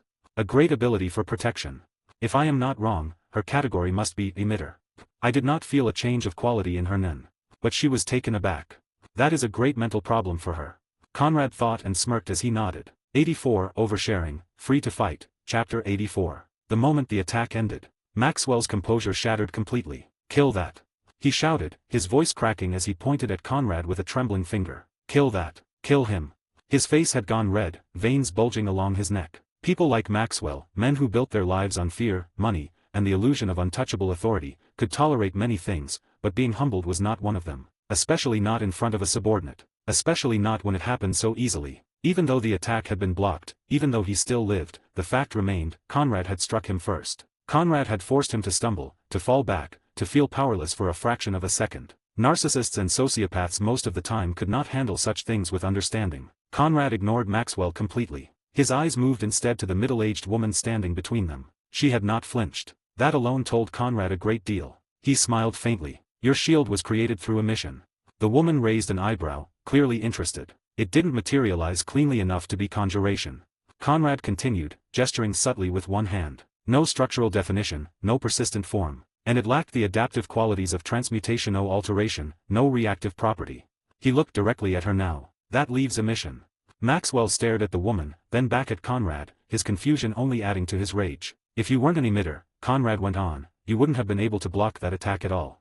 Of course, this was just saying. People who are not emitters may have abilities and applications of nen that may defend them from the White Death Orb attack, but they are rare. Either they are using a defensive ability that is particularly strong, or they have a lot of aura that overwhelms Conrad himself more than he would expect. He did not say the rest out loud. Whatever that shield was, he thought, it wasn't a simple aura shield. A basic emission barrier raw aura shaped into a wall would have shattered instantly against the White Death Orb. Of course, if it was created by a monster like Miruem, things may be different, as Miruem was also an emitter. But Miruem was the exception, not the rule at all. Conrad knew that better than anyone. Other than monsters like Miruem and Aluka, Monica, there are not many simple defensive abilities that can stop White Death Bolt. Restrictions are woven into the ability to dramatically raise its defensive output, likely at the cost of flexibility or repeated use. A shield meant not to dominate a battlefield but to protect something precious. Or someone. The woman's lips curved upward into a small smile. "You're perceptive," she said, and added, "and confident." She tilted her head slightly, studying him in return. "But that also tells me something about you," she continued. "That orb of yours has limitations." Conrad remained silent. If it didn't, you wouldn't stop after a single shot. You'd keep attacking until the target was dead. Her eyes flicked briefly toward Maxwell, then back to Conrad. That tells me you can't. Conrad's smile widened just a fraction. He said nothing at first, letting the silence stretch, letting her words hang in the air. Then he spoke. In the end, Conrad said quietly, I'm not the one forced to fight and protect at the same time. The woman's eyes narrowed slightly. You are, he continued, his tone calm but razor-sharp. You need to fight me and protect that lowlife simultaneously. The word lowlife landed like a slap. Maxwell exploded. Who do you think you are? He screamed. You little. Silence, the woman snapped without even looking at him. Maxwell froze instantly, choking on his words. His face twisted with humiliation, but fear won out over pride. The woman exhaled slowly. Conrad's words had struck deeper than she cared to admit. Because they were true. Every movement she made from now on would be split offense divided by defense, a tension fractured between Conrad's next attack and Maxwell's survival. Conrad, on the other hand, was free. And he knew it. She looked at Conrad again, this time without amusement. You're confident for someone standing alone, she said. Conrad met her gaze, unblinking. I wouldn't be here otherwise. Of course, Conrad did not say that other than Anissa, he had another NEN user helping him. In most cases, oversharing information is something amateurs do and would give their enemies a chance to find any kind of information to take them out. Conrad was an amateur in terms of battle experience, at least outside of the battles of Heaven's Arena. He was not that great. But, one thing he was not was a fool, and he watched a lot of movies. If there is a purpose, one needs to focus on that. Talking too much and oversharing are just foolish actions. Of course, if there was a purpose behind the oversharing, things would be different, such as psychological manipulation and so on. 85. Death from Above, Conclusion, Chapter 85. While Conrad and the middle-aged woman stood facing each other, Anissa and Kalo had been fighting for more than 2 minutes. For NEN battles, 2 minutes of sustained close combat was an eternity. Anissa's breathing had grown heavier. Blood soaked parts of her clothes, thin cuts and deeper gashes marking her arms, shoulders, and abdomen. None were instantly fatal, but together they slowed her movements, dulled her reactions, and burned with every step she took. She was still standing still, fighting, but only because she refused to fall. Kalo, on the other hand, looked invigorated. The aura surrounding his twin blades had grown monstrous. 7 meters of blade-shaped aura, each swing carving the air itself. From a different kind of perspective, it was odd for a mafia family like Harivo to have a NEN user like Kalo helping them out. It is strange that they are capable of hiring such a man to help them out. It was not hard to see that the power level and talent of Kalo were much higher than ordinary NEN users and borderline Shadow Beast level. Kalo rolled his shoulders and smiled. You end here, madam. He said weirdly and still pretended to have respect for his opponent. He stepped forward. But, before he had his chance to attack Anissa with his blade, a heavy impact slammed into his side from the right, not sharp like Anissa's dagger, but blunt and crushing. His ribs screamed as his body flew several meters, crashing through broken concrete before skidding across the ground. Before Kalo could even fully process what had happened, a familiar voice reached his ears. It seems like you're in need of help. Adarut stood between him and Anissa, bat resting casually on his shoulder, then flowing smoothly around his body. His clothes were torn, splattered with blood that wasn't his own. Compared to Anissa, he did not have much of a problem dealing with just mafia members. Basically, gangsters, ordinary people with guns. They were no threat to him and did not need him to spend much of his aura. Anissa exhaled sharply, relief flashing across her face for just a moment. She straightened, wiping blood from her lip, and gave Adarut a small nod. Good timing, she said. Kalo pushed himself up with a groan, coughing violently as blood spilled from his mouth. His momentum, his advantage, had been interrupted. 2 NEN users. That wasn't expected, he thought grimly. His eyes flicked between Anissa and Adarut, recalculating. If it's 2 then I'll need Melisande. That thought alone told him how dangerous the situation had become. He prided himself on handling threats personally. Calling for help meant acknowledging real risk. In every kind of fight, fighting against groups was dangerous, and the risk was a lot higher. But, in the battle of NEN, it is even more dangerous. If the NEN users in the question are intelligent and know each other, their combined attack would prove fatal to most of the NEN users. So, Kalo knew that, even if he trusted himself and his ability was active and his blade was 7 meters long, he would have less than a 1% chance to win and a much higher chance to lose his life against 2 NEN users that were capable of fighting him. But as those thoughts raced through his mind, something felt off. Anissa wasn't attacking. She stood still, shoulders rising and falling. Then another. Her eyes closed briefly, as if she were centering herself rather than preparing to strike. Kalo frowned. She opened her eyes and looked directly at him. You don't know, do you? Anissa said. Kalo tightened his grip on his blades, aura flaring instinctively. While he flared, Adarut gloves flared in return, as he showed that he was ready to defend his teammate and would provide close combat support. Know what? He demanded. She tilted her head slightly, almost pitying. You're already dead. The word sent a chill through him, not because they were threatening, but because of how calmly they were spoken. Before he could respond, Anissa raised her revolver. She didn't aim at him, she just fired. 5 shots rang out in rapid succession, the sound sharp and echoing as the bullets streaked upward into the air, vanishing into the night sky. Kalo's eyes widened. Upward? An instant later, he understood. He turned and ran. Away. Every instinct screamed at him to escape, to put distance between himself and whatever condition she had just completed. He leapt forward, aura flaring around his legs, pushing his body past its limits. Too late. The air above him rippled. The bullets came down. They fell with terrifying precision, guided by Nen. Kalo tried to twist, tried to raise his blades, tried to expand his aura. It didn't matter. After conditions were fulfilled, resistance was meaningless. That was the nature of Nen. The bullets struck his head one after another, piercing cleanly, devastatingly. His body collapsed to the ground, lifeless, before it hit. Silence followed. Anissa lowered her revolver slowly. She staggered slightly, catching herself before she fell. Adorut stared at Kalo's body, then at Anissa. That was brutal, he muttered. She let out a breath that was half a laugh, half a sigh. Marked him early, she said. Every cut, every exchange, all I needed was time. She glanced toward the building where Conrad had gone. Let's hope he's doing just as well.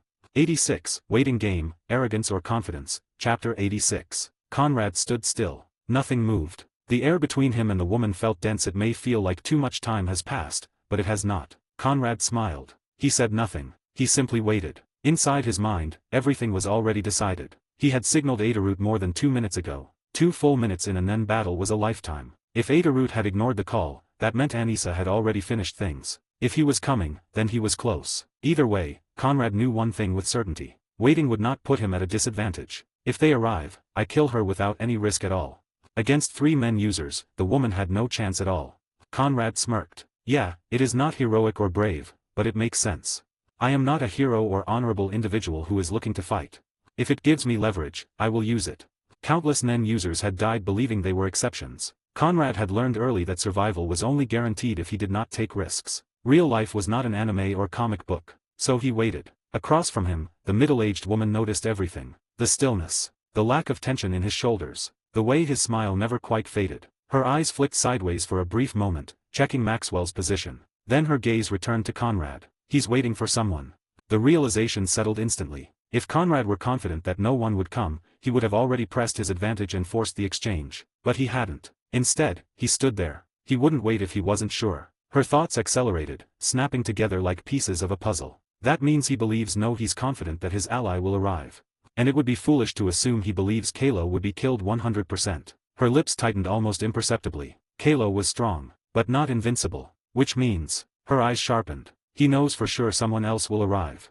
The conclusion formed in less than a second, but for a Nen user at her level, that was more than enough. She shifted her weight subtly. Maxwell noticed. Something wrong. He muttered under his breath. Stay alert, she replied quietly. We're on a timer.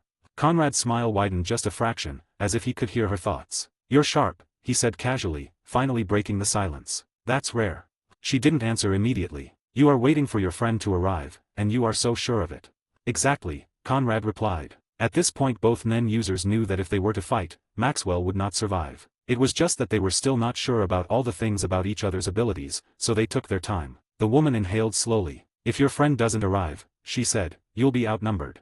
Conrad shrugged. Then I'll die, he said plainly. The lack of drama in his voice unsettled her more than any threat could have. Of course, Conrad did not want to die or believe that he was going to die. But, at this point, he was just having fun in terms of mentally messing with his enemy. If he were to say that he is okay with dying, that would be a huge force multiplier in terms of psychological warfare. Conrad already believed that his battle style was more of a psychological warfare than an outright combat. He was more like Morel instead of Yuvajin and wanted to be more like Krollo. He then added, but that won't happen. I have things to do before I die.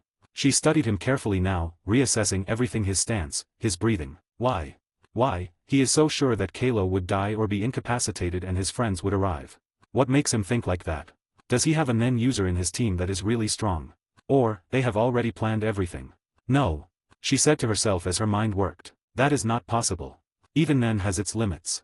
Breaking such limits and planning everything is not possible. Even if it were possible, such a Nen user would not care about her Evo family members or the family itself. They would have money, power, and authority. This would be too small of a job for him or her to take. Then why? This wasn't arrogance, the woman knew it. A distant impact echoed through the night. Not close, but close enough. Her pupils contracted. Maxwell stiffened. That sounded like. I know, she said. Another presence pressed against the edge of her perception. The woman clicked her tongue softly. "So," she said, eyes never leaving Conrad, "you were right to wait." Conrad's smile finally disappeared. That was never in question. And the middle-aged woman understood something crucial. The moment she hesitated, even for a breath, Conrad would move. 87, Final Death, Mission Ends, Chapter 87. As Conrad said his words, he kept on looking at the woman. His reason for stopping and not keeping on attacking was not that complex at all. He remembered Camilla, the second prince of the Kaken royal family. Her ability worked when she entered Zetsu and used postmortem Nen. It would be too far away to think that this woman named Melisande has the same sort of ability, but surrendering may be some sort of condition that activates some sort of an ability that he is not prepared to fight against. But of course, it would also be pretty rare that she would have the same kind of ability as Camilla. Conrad did not feel like it, but he was not a man that acted on how he felt. He believed, as long as the odds are he is on the right way and winning, there is no need for arrogance and impatience to try to end the fight faster than he would need it to be. That was the problem with most of the Nen fights. Among experienced Nen users, a sudden action was itself a structure. For Conrad, and for almost anyone who had survived long enough to learn, surrender was a gamble posed in words. There are two choices, he thought. She surrenders. I accept. A condition completes, and I don't know what activates. She surrenders. I refuse. Another condition may still be complete, and I still don't know what activates it. These two choices are most likely rigged. Conrad believed that a woman like Melisande, who has a relatively strong defensive ability, would surrender in a battle just to surrender. If her ability involves something like this, if an enemy who wants to kill me and the person I defend is able to break 2 or 3 of my Nen shields, I am able to surrender, and at that point, if the enemy accepts my surrender, the ability of mine will be activated.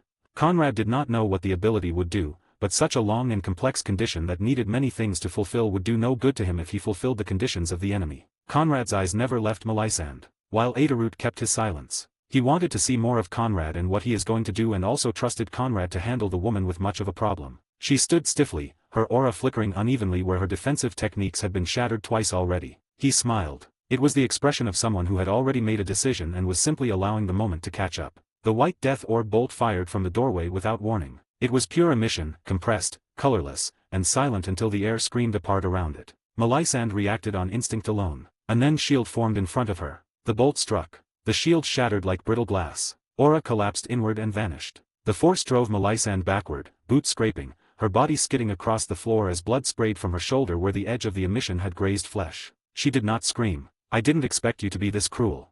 Melisande said, breath tight, eyes locked on him. Conrad stepped forward once. His aura remained calm. Her gaze flicked to the window. Only half a second. It was enough. No, Conrad whispered. He moved. His foot slid, angle changing, body aligning with a vector she hadn't calculated fast enough. Melisande bolted. She reached the window in a single leap, fingers already touching the frame, body turning sideways to slip through. And then she saw it. A small orb floated just beyond the glass. Her pupils constricted. No, this. Understanding arrived fully formed, without explanation. There was no time for panic. Aura threading through the environment. The orb wasn't placed for her escape, it was waiting for it. The aura blast orb detonated. Not outward. Forward. The explosion unfolded in a cone shape, compressed and released in a singular direction. The glass vaporized. The wall deformed. The pressure wave erased Melisande mid-motion. Her body was crushed, torn, and dispersed before her Nen could even attempt to reassert structure. There was no scream. Only the sound of destruction completing itself. The cone did not stop at her. Maxwell was caught at the outer edge of the blast. Bones fractured. His body slammed into the wall and fell still. Conrad lowered his arm. For a moment, he stood. His N expanded briefly, sweeping the space. After understanding that Melisande and Maxwell died, he nodded. Only then did he relax the flow of his Nen. Behind him, Anissa stepped into the room, revolver already lowered, eyes scanning the aftermath. So, Adorut said quietly. She tried it. Yes, Conrad replied. You didn't even let her finish. There was nothing she could say that wouldn't be part of it.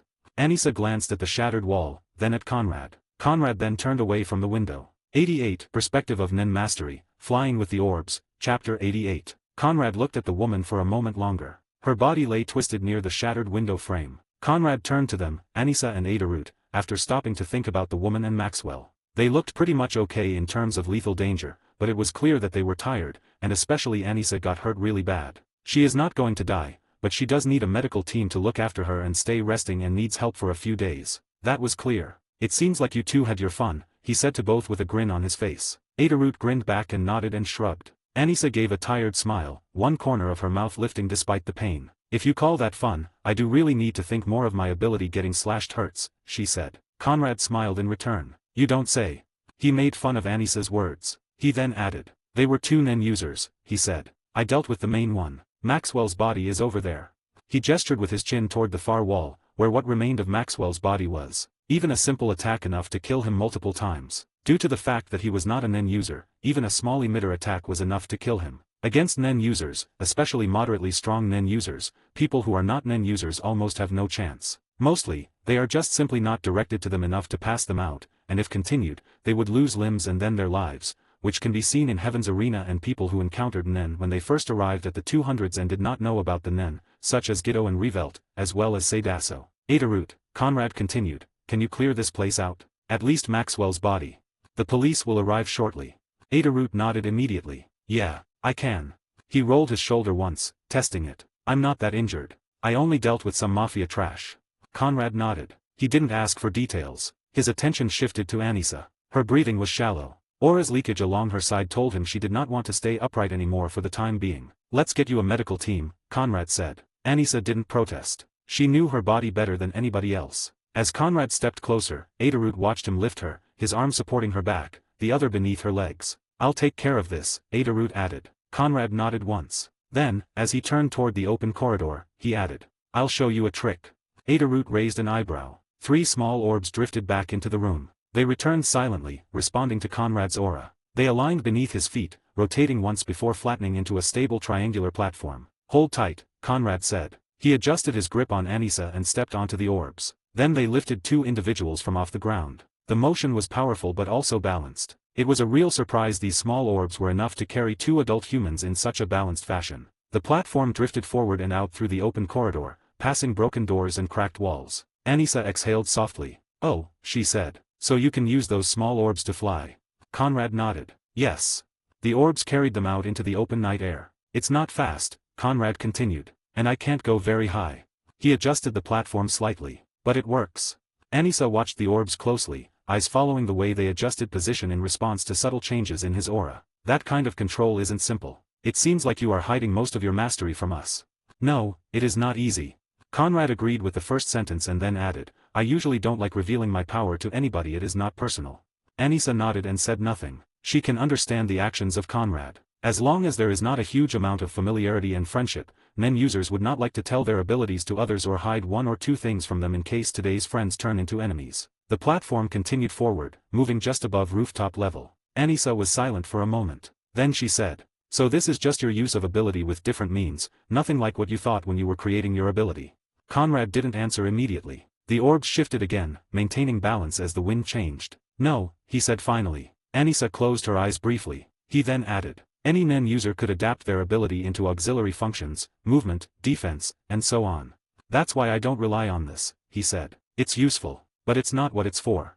Anisa opened her eyes and looked up at him. Yeah, the fact that you say, any Nen user, makes everything funny in front of others, she thought, trying to understand the perspective of Conrad. What he told her is not that easy, as he is telling her. But she knew better than to comment on it. The platform carried them forward. 89, Thinking and Planning, Money, Chapter 89. After the battle was over, after the adrenaline had drained and the immediate threats had been erased, Conrad found it easier to see the shape of it all. In most of the battles he had been through for some time now, he did not feel as he felt when he was fighting with that woman today. This was due to the fact that battles in Heaven's Arena and battles in the real outside world are fundamentally different. One was a battle of fame, training, and glory as long as it was not a death match like Krollo and Hisoka had. But, in real life, all men's battles are battles of death and life. One mistake could change everything about the battle and how things are going. It decided on who will live another day. All these things seemed simple when I had read the series.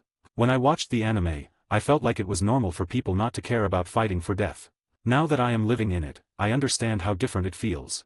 Conrad started understanding that living a life on the edge and dueling, battling against the others with his life on the line, was really hard. He did not feel it would be like this, but he knew that he needed to get accustomed to this feeling of death and life. As he kept on flying while holding on to Anisa, he thought about everything and then made some summary within his mind. At the same time, the state of calm ability was already deactivated. Not the fight itself that had been clear even in motion but the limits of his approach. The way space constrained him. It was clear and easy to understand when he said that he does not have any experience in terms of fighting in enclosed spaces. After some thought, the duo arrived at the Heaven's Arena. He adjusted the angle of the flying orbs as they descended toward the upper platforms of Heaven's Arena. I still did well.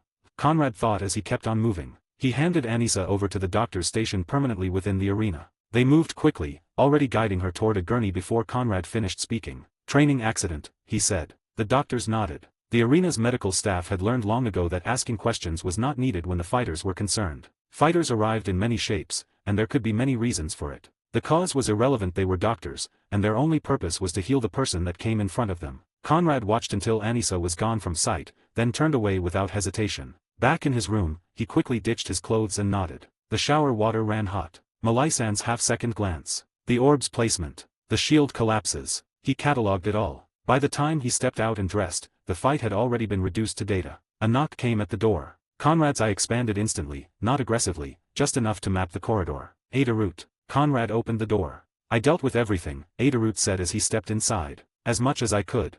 He leaned casually against the wall, but his eyes were alert. I handed Maxwell's corpse to the Heavens Arena authorities. They didn't argue. Conrad nodded. Our banks? Conrad asked. Adorut snorted softly. Already done. He pulled out his phone. They transferred my share and Anissa's directly. They didn't have your account information, so your cut came to me. He flicked his thumb once. Sent. Conrad checked his balance. The number appeared without fanfare. 500 million Jenny. He nodded once. $500 million for eliminating child traffickers and the mafia. As long as there is not much of a risk, such an action could be taken just because of it. Conrad still had some morality left in himself in the end. His thoughts and emotions were not gray or neutral like most of the hunters or the people in Hunter x Hunter. Adorut watched his expression. No complaints. No, Conrad said. It's accurate. Adorut grinned faintly. I'll check on Anissa, then rest. Anything else? Conrad shook his head. No. Adorut paused at the door, then added. You were right, you know. Conrad looked up. About surrender, Adorut said. She would have tried something. Conrad didn't respond immediately. Guess we never know if she had any kind of ability that involved her surrender, he said eventually. Conrad sat on the edge of the bed. Fatigue crept in due to the mental power that he needed to keep on expending at the same time, due to vigilance and the constant need of attention all the time due to the nature of Nen battles. He lay back. Somewhere below, new fights were already forming. Conrad slept. 90. Calm before the storm, Chapter 90. Conrad rose from his bed as morning light filtered through the narrow window. He ordered himself a breakfast and then ate with a calm mind. Yesterday's battle was not affecting him as much as he thought, which was a great thing. After finishing his breakfast, he made himself a coffee and then sat down at his desk and nodded. Now that the battle was over, he needed to think about something. The fourth ability. Teleportation, a movement ability that is instantaneous and powerful. Conrad leaned back slightly, fingers steepled. After some planning, a few conclusions surfaced quickly. Combining teleportation with a marking process makes sense, he muttered. Most abilities did. Marking was the most common method that came to his mind when it came to teleportation. It was a strong condition and easy to understand. And that was exactly why he disliked them. Marks pre-placement. If a mark were removed, which could be if the creator put such a condition to increase the power of the ability, such as increasing its distance and other things, then the ability would render itself useless. He was not fool enough to put a condition on his mark that could be removed, but still, he preferred not to use marking in the first place. Conrad had no intention of relying on external anchors. I don't want to mark places, he said quietly. He needed something simpler. He closed his eyes and activated N. Aura expanded outward in a perfect circle, 20 meters in diameter. For the time being the size and range were great for a Nen user like him. He will increase it with more training, but right now it is just as it is. The boundary was clean. Conrad nodded. First condition. My teleportation only functions inside my N. The moment the word settled, his Nen reacted. As if something internal had accepted the constraint and begun adjusting itself around it. Conrad felt it immediately. Yes, he murmured. That response mattered. Restricting teleportation to N meant his range would never exceed 20 meters unless he expanded his N. That's good, he said. Not too much of a complex condition, but enough of a limitation as well as a condition that would increase the probability of the ability in the fullest. He opened his eyes and studied the room, then closed them again. I can only teleport to locations inside my EN, and the destination must be seen with my own eyes. This time, the reaction was stronger. Vision itself had become part of the technique structure, which was another type of NEN condition that would do wonders in terms of understanding and creating the ability in the first place. Conrad breathed out slowly. If I am going to put such an ability that would make the ability strong enough, give me even more power and capability. If it is teleportation, the speed of it would increase leaps and bounds. Feeling something within would not be enough. Even if he could sense a person, a wall, a weapon, or a presence, none of it mattered unless his eyes confirmed it. Good, he said quietly. This condition did several things at once. It prevented teleportation through physical barriers. If he stood in room A and room B was sealed, even if his EN encompassed both, he could not teleport unless he visually confirmed the destination. This meant no blind jumps. He cannot teleport between structures and other types of blockage that would render instant teleportation, in terms of danger, not possible. It also meant something else. I can't teleport behind someone unless I see behind them. That reduced lethality, which reduced the power of the ability by putting a limitation on it, also increased other areas of the power of the ability in terms of use and understanding of it. Conrad let the ennui fade and sat in silence. He frowned slightly. Conditions alone didn't define cost. Teleportation violates inertia. What do I lose? He asked the room. Aura expenditure alone wasn't enough. That was almost the case for any other Nen ability. All abilities, as long as they used Nen, had the condition of expenditure of a pool of aura, which was not a condition by itself alone. Even simple Gyo costs aura to keep using, not to mention a powerful Nen ability. He thought for a long moment, then nodded. It seems like I need to add one more risk to this new ability of mine to keep using it without any problem.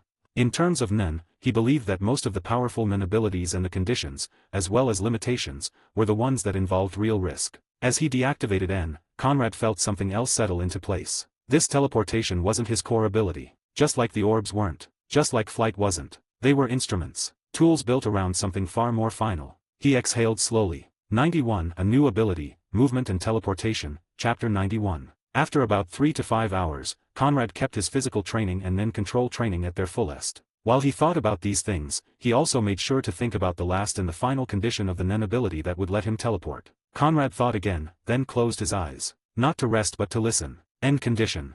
Seeing condition. One more condition that involves real risk. He repeated them silently, feeling how they sat within his aura. They were stable, sensible, honest. He shook his head. For a manipulator like me, Conrad continued, this isn't sufficient. He leaned back and let his mind drift not toward imagination but toward precedent. Who has done this before? 3 figures surfaced almost immediately. No, Luini. And briefly, Leo Rio. He dismissed the last one almost as soon as the thought formed. Leo Rio isn't a real example, he said quietly. Leo Rio's ability wasn't teleportation like he imagined it would be. It was reaching an emitted extension of force. Teleportation did not. Nov, then. Conrad's expression tightened slightly. Hide and seek, he murmured. Nov's portals were problematic to understand for him, as there is not much known about them. Even within the Hunter Association, few agreed on what his ability truly was. Most of the people deemed it to be one of the best transportation and abilities that involved the function of teleporting. Not to mention oneself, it can also be used for logistics, most likely the best one there is. A conjured space? A real one appropriated? A non-constructed boundary layered onto reality? Conrad touched his chin, thinking. Nov is an emitter, he said. But his ability is abnormal. A personal apartment-sized alternate dimension that ignored conventional spatial logic. Even if one removed the complexity of the apartment itself, the basic mechanic drawing symbols on solid ground to open a portal felt deceptively light. Too light, Conrad said. That kind of ability relied on an overwhelming, unseen cost. Mental strain. Something that didn't show itself immediately. Not something I want to gamble with. He moved on. Luini. Conrad exhaled slowly. Luini's ability was cleaner. A closed room, he said. No exits. Luini could enter an alternate dimension from such a space, travel to any location he had previously visited, or remain there to listen, observe, or wait. But it came with a rule. If the room resets, if it opens, if the condition is broken, he can never use that room again. One-time use for the same enclosed space. Luini paid for spatial freedom by burning bridges behind him permanently. Conrad nodded slowly. That's closer. He opened his eyes and stared at the ceiling. I don't want a spatial anchor, he said. And I don't want a one-time location. But he did want risk. I need a drawback, he said softly. Something immediate. He stood and activated N again. 20 meters. The room felt smaller instantly, every surface outlined by his awareness. He imagined teleporting within it, not the movement itself, but the moment before. The commitment. The instant when aura would need to disengage from one position and reassert itself elsewhere. That's where it hurts, he said. He smiled faintly. Of course. He spoke clearly now, aloud, so Nen could hear him. When teleportation is activated and I give the order, there will be a delay in the activation of the aura. The air seemed to tighten. During this delay of activation of the aura, he continued, as the teleportation begins, my Nen defenses will be reduced. He paused, then corrected himself. No, he shook his head once. Halved. This time, his aura reacted sharply. Not physically but conceptually. As if something inside him had accepted vulnerability as part of the contract. Conrad felt it settle into place like a blade locking into a sheath. During the delay, he said calmly, my defensive Nen output will fall to 50%. He let that sit, and only after teleportation is complete will it reset. This meant even a fast, imperfect attack could become lethal. Any of them could kill him in that window. Conrad nodded. That's real, he said. Conrad knew that he had his ability to save his life one per day, but it did not mean that this risk was still there. He can save his life one time, but what about the second time? It would not be weird and not unexpected to have 1 or 2 attacks in a battle that would be lethal if not dodged or protected. So, his previous ability did not drop the risk of this new condition for the teleportation ability at all. He lowered his end and sat down slowly. This condition did exactly what he needed. If I use it, he said quietly, I accept that I might need to take risks for it. I accept that I will be vulnerable to any kind of attack even more than usual in that window of use. None liked that. He reviewed the structure again, from the beginning. N-only range and visual confirmation. Also, the fact that the defensive Nen aura is have during activation until the end of the teleportation. Conrad exhaled slowly. The teleportation would only need 0.1 seconds of time to activate and end, but even that 0.1 seconds is a risk that needs thought to be taken. This is enough, he decided. Not perfect, but Nen abilities were never perfect. They were negotiated truths between desire and consequence. He would not test it today and would let it sit for some time and keep on focusing on it before testing it. He stood, letting his aura settle naturally. 92 Luini and Nove, Secrets of Emission and Teleportation, Chapter 92. After reviewing Nove and Luini in his mind, Conrad understood something clearly. Teleportation was never a cheap or easy to use ability. He believed that for a great teleportation type ability, he needed to think and plan it more. In the end, it may not look like that, but there are not many people who are capable of creating teleportation type Hatsu in the series. If he wanted something strong, truly strong, he needed one more restriction. Something that would permanently shift how others perceived him. He exhaled slowly. Final condition. He closed his eyes and let his aura circulate naturally. Then he nodded. Every time I teleport I will leave a mark at the location I arrive at. A visible mark. Anyone using Gyo can see it, and they will understand that I teleported. The ability was beginning to stabilize after Conrad decided on this new condition and added a bit more of a problem to it. This condition did something subtle but severe if understood correctly. It erased surprise after the first exposure. The first time an enemy witnessed his teleportation, they would know that he was using teleportation. Conrad opened his eyes slowly. That means, he continued, speaking carefully, once I use it in front of someone my secrecy is gone. Most NEN users protected their mechanics obsessively. Abilities were information wars. The moment an opponent understood the pattern, half the battle was lost. By leaving a visible aura residue, an imprint of displacement, he was deliberately sacrificing ambiguity. It's risky, he admitted. A skilled NEN user, seeing the mark, would immediately deduce several things. It had an activation point. It likely had a range. And if they were sharp enough, they would suspect EN involvement. After they see it once, Conrad murmured, all surprise ends. He paused, then smiled faintly. But that's good. An ability that relied entirely on ignorance was weak by design. In the end Conrad wanted to use the ability in the battle actively, and when he was not using the ability in a battle, he would not use it much. It was a combat amplifier, not a movement amplifier or one that had other types of uses, such as logistics and so on. This one would not. If they knew he could teleport, they would hesitate. If they hesitated, he gained tempo. If they attacked during the delay, they gambled. He stood and nodded as he remembered all the details of his new ability. Four conditions now defined the structure. He activated his. The air inside the room seemed to hum faintly. He spoke the name. Blink, the vanishing one. He defined it clearly. The name did feel a little bit too much of a cliché and simple, but Conrad at this point did not care much about it. As long as ability is great and useful to him, and also as long as if the name feels right and there was no need to care about it. It is not like he is aura farming at this point, which would be funny to think. The ability allows the user to teleport instantly. He paused, then corrected himself. Near instantly. Precision mattered. Conditions. His N expanded 20 meters, perfectly circular. First, the user can only teleport within his N. Second, the user must see the destination with his own eyes. N sensing alone is insufficient. If I cannot see it, I cannot teleport there. Third, each time teleportation is activated, a slight delay occurs between 0.1 and 0.3 seconds. He felt that interval distinctly. Not long but long enough. During that delay, my N defense output is halved. The aura around his body thins slightly as if rehearsing the weakness. When teleportation completes, my defense returns to normal. Fourth, each time I teleport, I leave behind a visible aura mark at the starting point. Anyone using Gyo can see it and understand that I teleported. Fifth, each use consumes a considerable amount of aura. Continuous use is draining and unstable. The fifth one was already there. It did not need to be a condition, but Conrad chose to put it as a condition to increase the speed and capabilities of the ability without much of a thought. There. Now it was complete. He allowed himself a faint smile. Blink the Vanishing One. His fourth ability and teleportation ability were created from now on. 93 Death Battles and Simulations, Chapter 93. Onrad stood alone. A slow breath in. A slow breath out. Then he activated his N. Aura expanded outward in a perfect sphere, 20 meters in diameter. The training dummy 10 meters ahead registered as a hollow silhouette within his awareness. Conrad smirked slightly. He opened his eyes and fixed his gaze just to the right of the dummy. He willed it. For a fraction of a moment, barely perceptible, something thinned. Then he vanished. There was no blur. One instant he stood at the center of the room. And the next, he manifested beside the dummy. Conrad blinked once. The world had not moved around him. There had been no travel. The shift felt like a skipped frame in reality. A grin spread across his face. Then he laughed. What a fast speed. If I get used to this, he muttered, things will be better.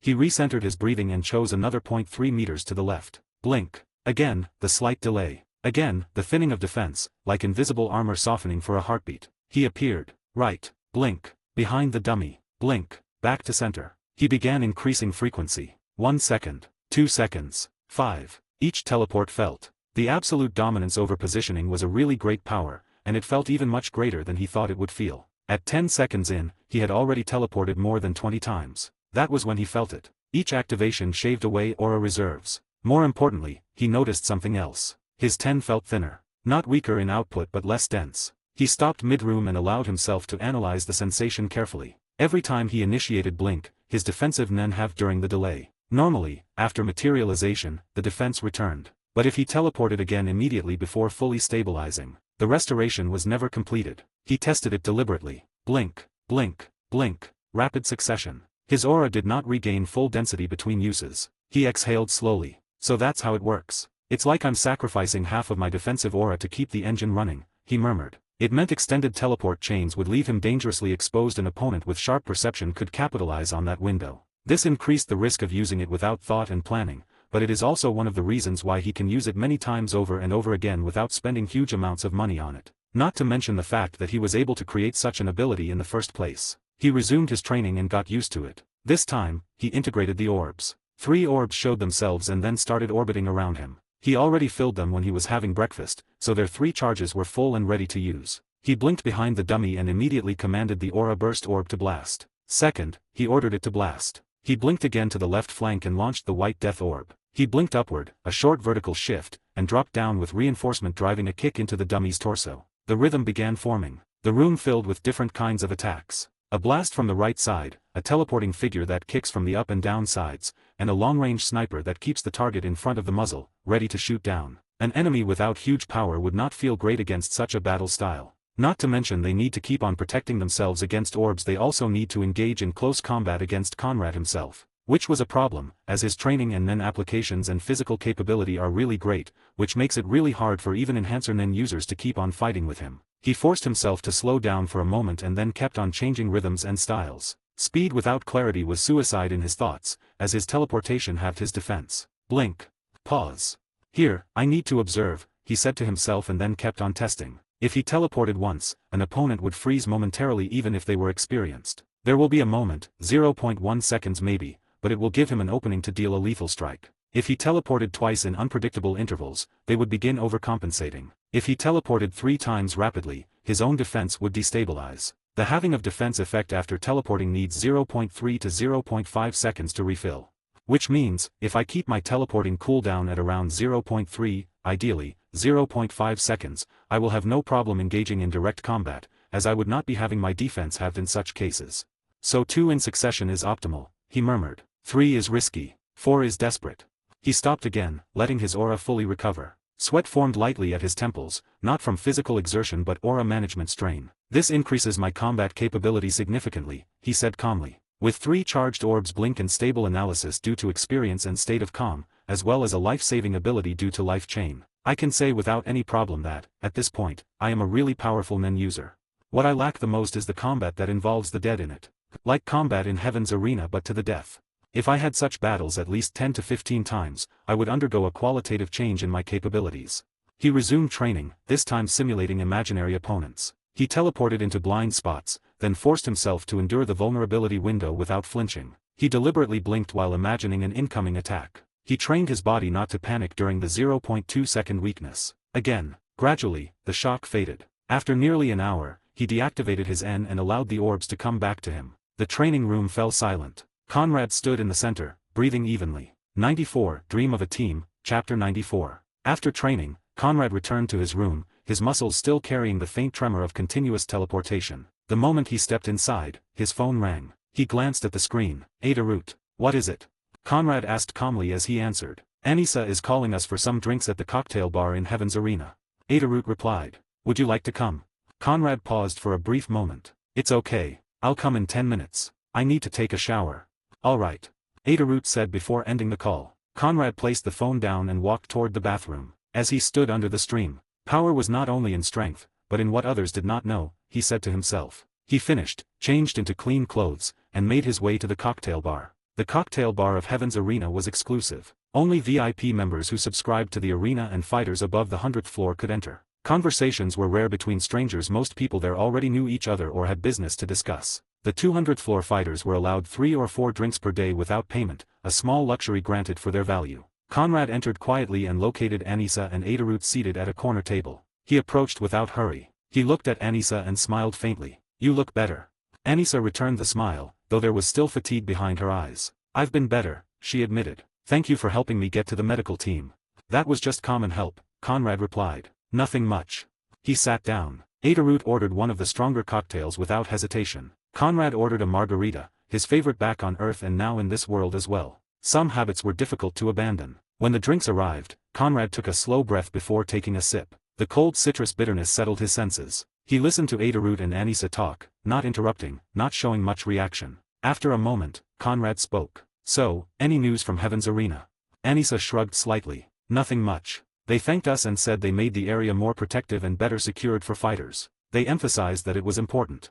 That's good, Conrad said evenly. I thought they might not like the commotion. Ada let out a short laugh. They probably expected some noise. In the end, we took down a whole mafia group. I killed more than 70, maybe 100 of them. Anissa glanced at him. You're counting. I stopped after 70, Ada replied casually. After that, it became messy. Conrad remained silent for a few seconds. He understood that some of the Nen users have no problem discussing their Nen abilities, but Conrad preferred not to discuss what he is capable of in most cases. Even allies did not need full understanding. In this world, today's ally could become tomorrow's rival. He had learned that long ago. Instead, he shifted the topic slightly. What about Maxwell's aftermath? Conrad asked calmly. Any retaliation expected? Anissa shook her head. From what I heard, that Harivo Mafia family was already isolated. Other Mafia families won't risk direct confrontation with Heaven's Arena, especially after what happened. At the same time, it is known that, with the Harivo family destroyed, many other families will have their chance to get what they have in set places they can operate in the city. So, it was good for them. Ada nodded and added. Also, they are not fools. They're smart enough to stay quiet. Conrad took another sip of his margarita. Around them, other fighters laughed. Some discussed upcoming matches, others whispered about betting odds. Violence and entertainment blended together in a cycle that fed itself. Anissa leaned back slightly. Still, we should be careful, even if they don't move openly. We always are, Conrad replied. He did not boast. He did not describe how he moved in battle. He did not reveal how he positioned himself or how he analyzed the field. That knowledge stayed locked behind calm eyes. Ada raised his glass. To survival. Anissa raised hers as well. Conrad lifted his margarita and lightly tapped it against theirs. To survival. The glasses clinked softly. For the rest of the evening, the conversation remained light, with small remarks about matches, minor injuries, and betting rumors. Conrad contributed when necessary, listened when appropriate, and revealed nothing beyond what was expected. 95. You are the leader, Chapter 95. After they had been drinking for some time, the trio decided to leave the cocktail bar for a while and went downstairs to the balcony to get some fresh air. From the balcony, the city lights stretched endlessly, flickering like distant stars. Conrad leaned slightly against the railing and looked at Ada and Anissa. At that moment, an idea that had been slowly forming in his mind became clearer. A team. He believed that Nen users were at their strongest when they had a team behind them. He turned toward them. You too, Conrad began. Ada and Anissa both looked at him, waiting. Conrad continued calmly. I've been thinking about creating a team. Something with good intentions. Something where we protect each other. This is a long-term plan. What do you think? The purpose of the team may be thought of at a later time. But basically, a group of friends and people that looked out for each other. For a brief moment, Ada and Anissa looked at one another. Then both of them smirked slightly. They knew Conrad was not a man of empty words. He rarely spoke unnecessarily. If he was bringing something up, it meant he had already considered it seriously. Anissa spoke first. I'm good with it. Ada followed without hesitation. I can follow you. Conrad raised an eyebrow slightly. I didn't say I would be the leader.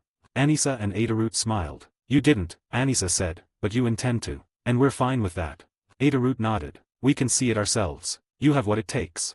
Conrad smiled faintly but did not argue further. Leadership was not about claiming the position openly. It was about responsibility. About being the one others naturally turned to. I've already decided on a name, Conrad said. And I have some plans for later. Both of them listened carefully. We will need more people, Conrad continued. People we can trust. Similar to the Phantom Troop in structure but with good intentions. Adorut crossed his arms and nodded. Selective recruitment. Exactly, Conrad replied. Anissa leaned slightly forward. And what kind of people are we looking for? Capable, Conrad answered. Not blinded by ego. People who understand cooperation. They can be morally gray, but there should be some rules on that. We do not want deviance and evil, the purest forms. He paused briefly. And people who can accept conditions. Adorut narrowed his eyes slightly. Conditions. For strength and responsibility, Conrad said simply. The wind moved lightly around them. Adorut and Anissa did not press further. They had already learned that Conrad often thought several steps ahead. If he were planning something deeper, he would reveal it when the time was right. We're waiting for your news and information, Anissa said calmly. Conrad nodded. There was more in his mind, but he did not share it now. Internally, his thoughts were already structured. His fifth ability would be one designed specifically for training, something that would allow him to refine aura control, expand capacity, and polish precision faster than conventional practice. And the sixth ability, that would be different. A collection-type ability. One that would function through grouping. An ability that would not only enhance him but enhance the entire team. But such an ability would require strict rules, binding conditions, perhaps shared risks. That was for later. For now, what mattered was the foundation. He looked at the two of them again. The three stood on the balcony in silence for a few moments, watching the city below. Conrad did not know it at first, but he could feel that such events only happened in movies. The times when he knew that he needed to make a real decision or make an important decision that may affect many things in the future. Feeling it is different than knowing it or seeing it, which was pretty important for him. A team, huh? He thought and smiled at himself. 96, 286th Hunter Exam, Tanpa, Hisoka. Chapter 96. Conrad returned to his room when Anissa and Adorut went to their own rooms and immediately began gathering information about the upcoming Hunter exam. He did not rely on rumors alone. He cross-checked details and searched for patterns in registration movements, transportation spikes, and small anomalies in city logistics. The exam this year would take place in Rilbera City. It was not a city mentioned in the original series, but that did not surprise him. The world was vast. The anime and manga had only shown fragments of it. There were countless cities, islands, and remote regions never explored on screen. He did not overthink it. This world was real. And that meant variables existed beyond canon. Without wasting time, Conrad left Heaven's Arena temporarily and traveled to Rilbera City. The city itself was industrial, perfect for hiding something like the preliminary stages of a Hunter exam. For 2 days, Conrad followed subtle clues. People disappearing after answering strange job advertisements. Applicants wandering around aimlessly. He observed without drawing attention. Finally, he met a man named Eldro, a man that was hired by the Hunter Association and responsible for filtering out the noise from the applicants. Eldro skimmed through the thousands of general participants and redirected the ones who met minimum requirements toward the actual examination site. Conrad passed through naturally. Soon, he entered a large warehouse-like building. Inside were dozens, no, hundreds of applicants. And near the center of the room, standing in a formal suit with composed posture, was a small, familiar figure. Beans. Conrad's eyes narrowed slightly. He looks unimpressive at first glance, Conrad thought. But almost everything administrative flows through him. He is Chairman Netero's second hand not counting Pariston. Beans was not weak, at least in terms of administration work and management. He could not say anything about his new progress, as it was almost non-existent, or he did not know if this green bean could fight at all. Anyone close to Netero could not possibly be ordinary. Conrad received his tag, number 100. He clipped it calmly onto his chest and moved toward a corner of the room. Not long after, a familiar chubby man with a sly smile approached him. Tanpa, the rookie crusher. Tanpa held out a drink with a fake friendly grin. First time, huh? You'll need hydration. Conrad simply smiled. No, thank you. He did not elaborate. Tanpa shrugged and moved on. Conrad exhaled. Then he began noticing the faces. People he had watched on a screen once upon a time. It feels different, Conrad thought. They feel different and real. Seeing them here was not nostalgic. He did not stare too long at anyone. It would be pretty bad for people to think that he knew them from somewhere. He positioned himself in a corner with good visibility. And then he waited. He was waiting for one person in particular. The real surprise. Hisoka. Conrad kept his breathing calm. He wanted to see him but not react. Hisoka was extremely perceptive. Even in the series, it was implied that he could sense killing intent, curiosity, potential, and emotional fluctuations with terrifying precision. Even Kalito Zaldik, a trained assassin from the Zaldik family, could not hide from him in the Zetsu. If Conrad reacted as someone who knew him, it would be suspicious. And suspicion from Hisoka was not something Conrad wanted. It would be foolish to believe that Hisoka would not notice someone observing him with recognition. So Conrad prepared himself. Conrad's plan was simple. Observe, and under any circumstances do not engage with that pervert of a man. Let events unfold naturally. If the story flowed as expected, Hisoka would eventually be expelled from this phase of the exam for attacking an examiner. Conrad did not want involvement. Hisoka was a variable best avoided unless absolutely necessary. The Hunter exam was about to begin. 97, First Exam, Falling Floors, Chapter 97. About half an hour later, Conrad felt it before he properly saw it. A shift in the atmosphere. He did not look directly. Even in Zetsu, suppressing his presence to the bare minimum, he could sense the conversations grew quieter. A few applicants stiffened without understanding why. Hisoka Maro had arrived. Conrad kept his eyes lowered. For him, Hisoka meant a lot of things in a sense. It would not be wrong to say that Hisoka was one of the most important characters in the whole series. His soundtrack and many of the other things are pretty known, and his characteristics and capabilities were some of the most discussed. In the later times, he even went on the Black Whale to hunt down the Phantom Troop for real and murder many of them. He did not search for eye contact. He did not let curiosity spike. He maintained Zetsu, carefully reducing his aura leakage to nearly zero. To most people, he would feel like a normal human. To someone like Hisoka, that was safer than appearing interesting. From the corner of his vision, Conrad caught a glimpse. Conrad slowly inhaled and then closed his eyes, pretending to rest. His posture relaxed against the wall, as if he were simply conserving energy before the test began. Inside, however, his mind was sharp. Do not acknowledge. After some time, the large warehouse doors that had allowed applicants to enter slid shut automatically with a heavy metallic echo. The sound reverberated through the hall, silencing side conversations instantly. Then, from the left wall, what appeared to be solid concrete split apart. A massive concealed door opened inward. A middle-aged man with a goatee stepped forward. He radiated confidence that was hard to miss. Examiner, Conrad thought. The man looked at the people in the room. Total applicants, 305, he said. He smiled. I am Aive Lono. You may call me Lono. I am the first examiner of this year's Hunter exam. A ripple of tension passed through the crowd. Some applicants swallowed nervously. Others grinned. Lono clasped his hands behind his back. I assume most of you know the general rules. I must say, he continued with a faint smile, the air is excellent this year. The tension is refreshing. A few applicants shifted uneasily. Lono turned. Follow me. That single command marked the true beginning. Without hesitation, the 305 applicants began moving. Footsteps filled the corridor as they passed through the newly opened entrance. The hallway was narrow at first, forcing them into close proximity. Conrad positioned himself somewhere in the middle of the crowd. After roughly 10 meters, the corridor opened abruptly into a massive room. It resembled an underground arena. Conrad's eyes sharpened slightly. Lono walked to the center and turned back toward them. All applicants, he began calmly, the Hunter exam is dangerous. You may die. The words landed heavily. If anyone wishes to withdraw, Lono continued, scanning the crowd one by one, you may leave now. Silence. A few applicants smirked. One cracked his knuckles. Someone laughed nervously. No one stepped back. Lono nodded once. Very well. Courage is important for aspiring hunters, he added with a smirk and then pointed out the room. First exam. Falling floors. Lono continued. You will all enter this room. You will survive until the falling floors end. That is the entirety of the instruction. No time limit was announced, nor were there any additional rules. Conrad analyzed instantly. Possibly weight-triggered mechanisms. Lono stepped aside. Begin.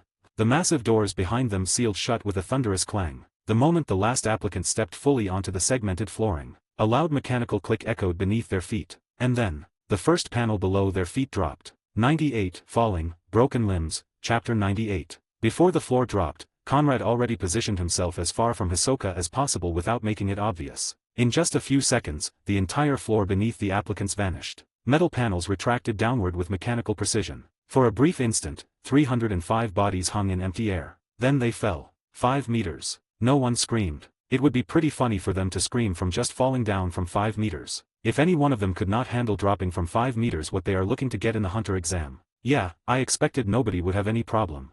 Conrad thought. In the end, if anybody wanted to take the Hunter exam they would do their research and would have some capability in terms of intelligence and research capability. If not they would not be able to pass the screening process that let them in the exam site at the first place. Most landed with bent knees, rolling or absorbing impact with ease. The thuds echoed across the second platform below, but there were no serious injuries. They were not ordinary civilians that would have the problem of falling from a height of 5 meters. They were Hunter exam applicants. Even if they were not, humans in the Hunter x Hunter world are pretty strong and powerful in the first place. Click. The second floor retracted just as suddenly. This time, 7 meters. Several applicants lost their footing mid-fall, colliding with others. The landing was rougher. A loud crack echoed somewhere on the left. A man screamed, "Fuck."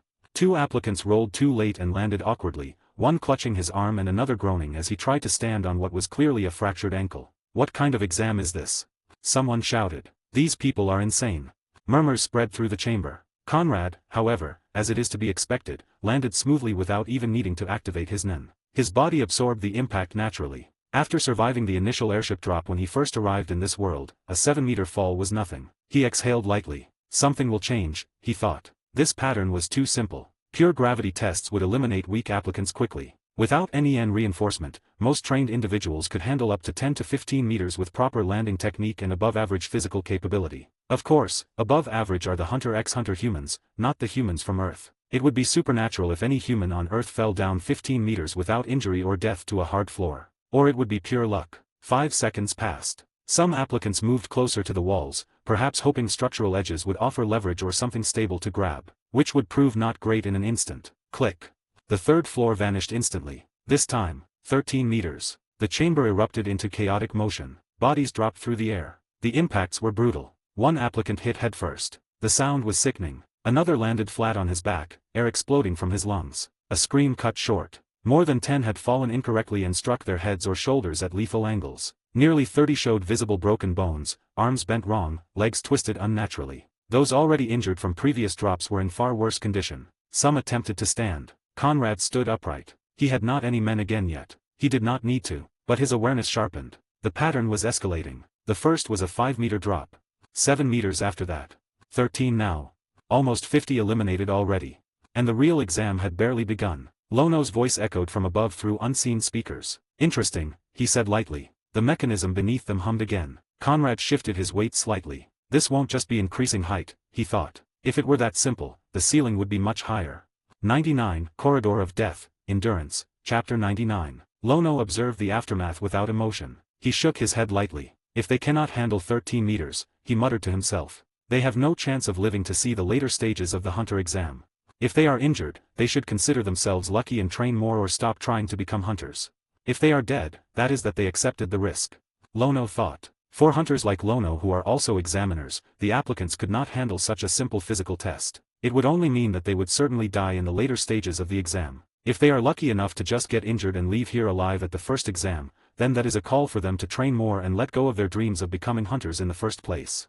Medical staff were already entering from concealed doors along the walls. Lono did not look concerned. He pressed a control on the railing in front of him and then leapt down from the observation platform. He landed softly among the remaining applicants. No dust. No sound beyond a faint tap of shoes against metal. "The first exam falling floors is over," Lono announced calmly. His eyes swept over the injured. "Those severely injured will be transported to a hospital. Consider yourselves lucky if you are still alive but just disqualified."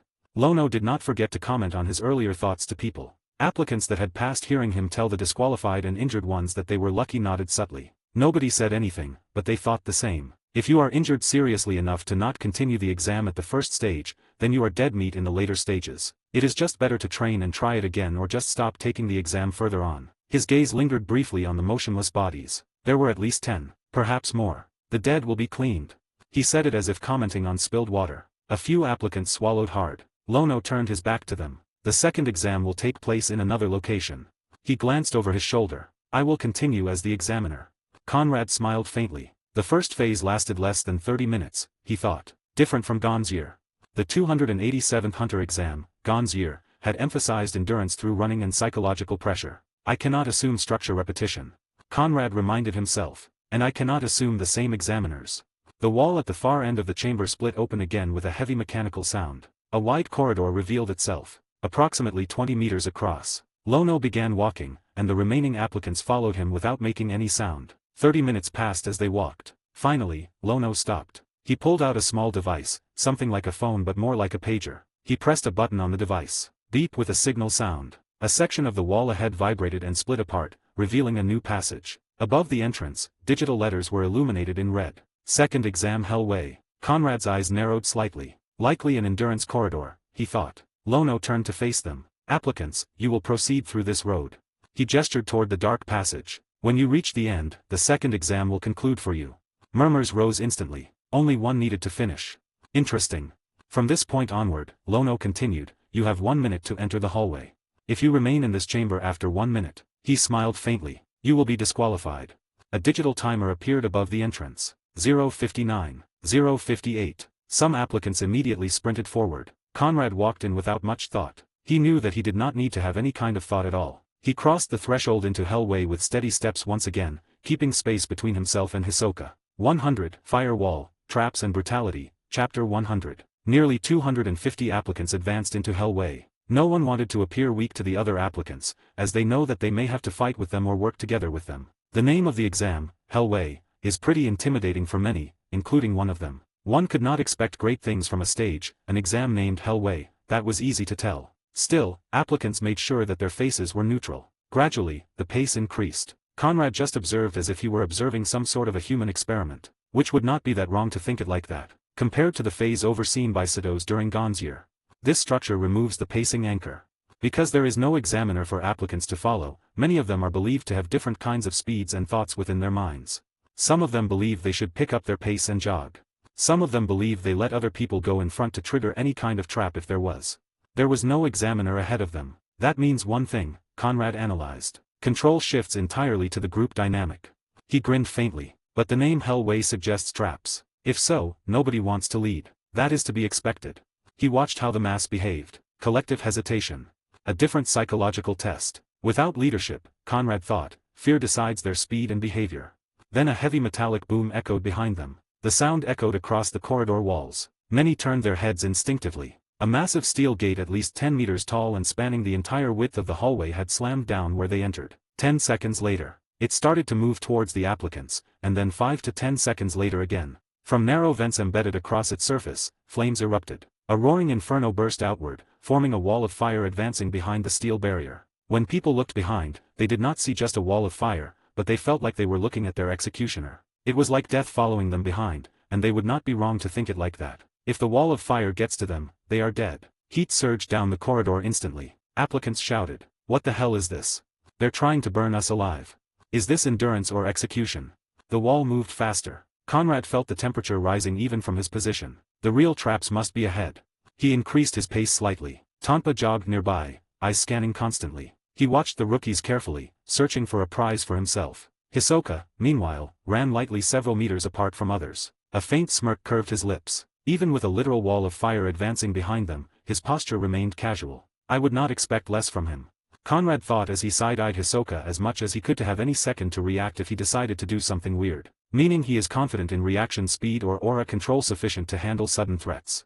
The firewall accelerated again, now forcing a real run. Heat scorched the backs of slower participants. The heat is not only making people uncomfortable, but it is also making it hard to run. The heat makes people sweat more and makes it hard to breathe. The more hot air one breathes, the hotter it gets and the easier it gets tired. Conrad thought as he looked at the people running. He noticed a guy and then shook his head. The man screamed as his clothing ignited briefly before he stumbled forward, patting the flames out. As the exam went on, a sharp metallic click echoed somewhere ahead, which gathered the attention of the applicants. Here it begins. Conrad whispered as he smirked. Hi guys. I made a paid service in Telegram where you will find a great collection of fanfiction audiobooks organized and regularly updated. What you get? An unlimited access to the full audiobook library. New fanfiction audiobooks added regularly.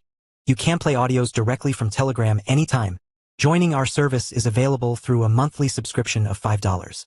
You can pay using PayPal or Ko-fi. So what are you waiting for? Send me a message on Telegram or Discord. I will provide the payment details. After the payment is confirmed, you will receive access to the private Telegram channel containing all audiobooks.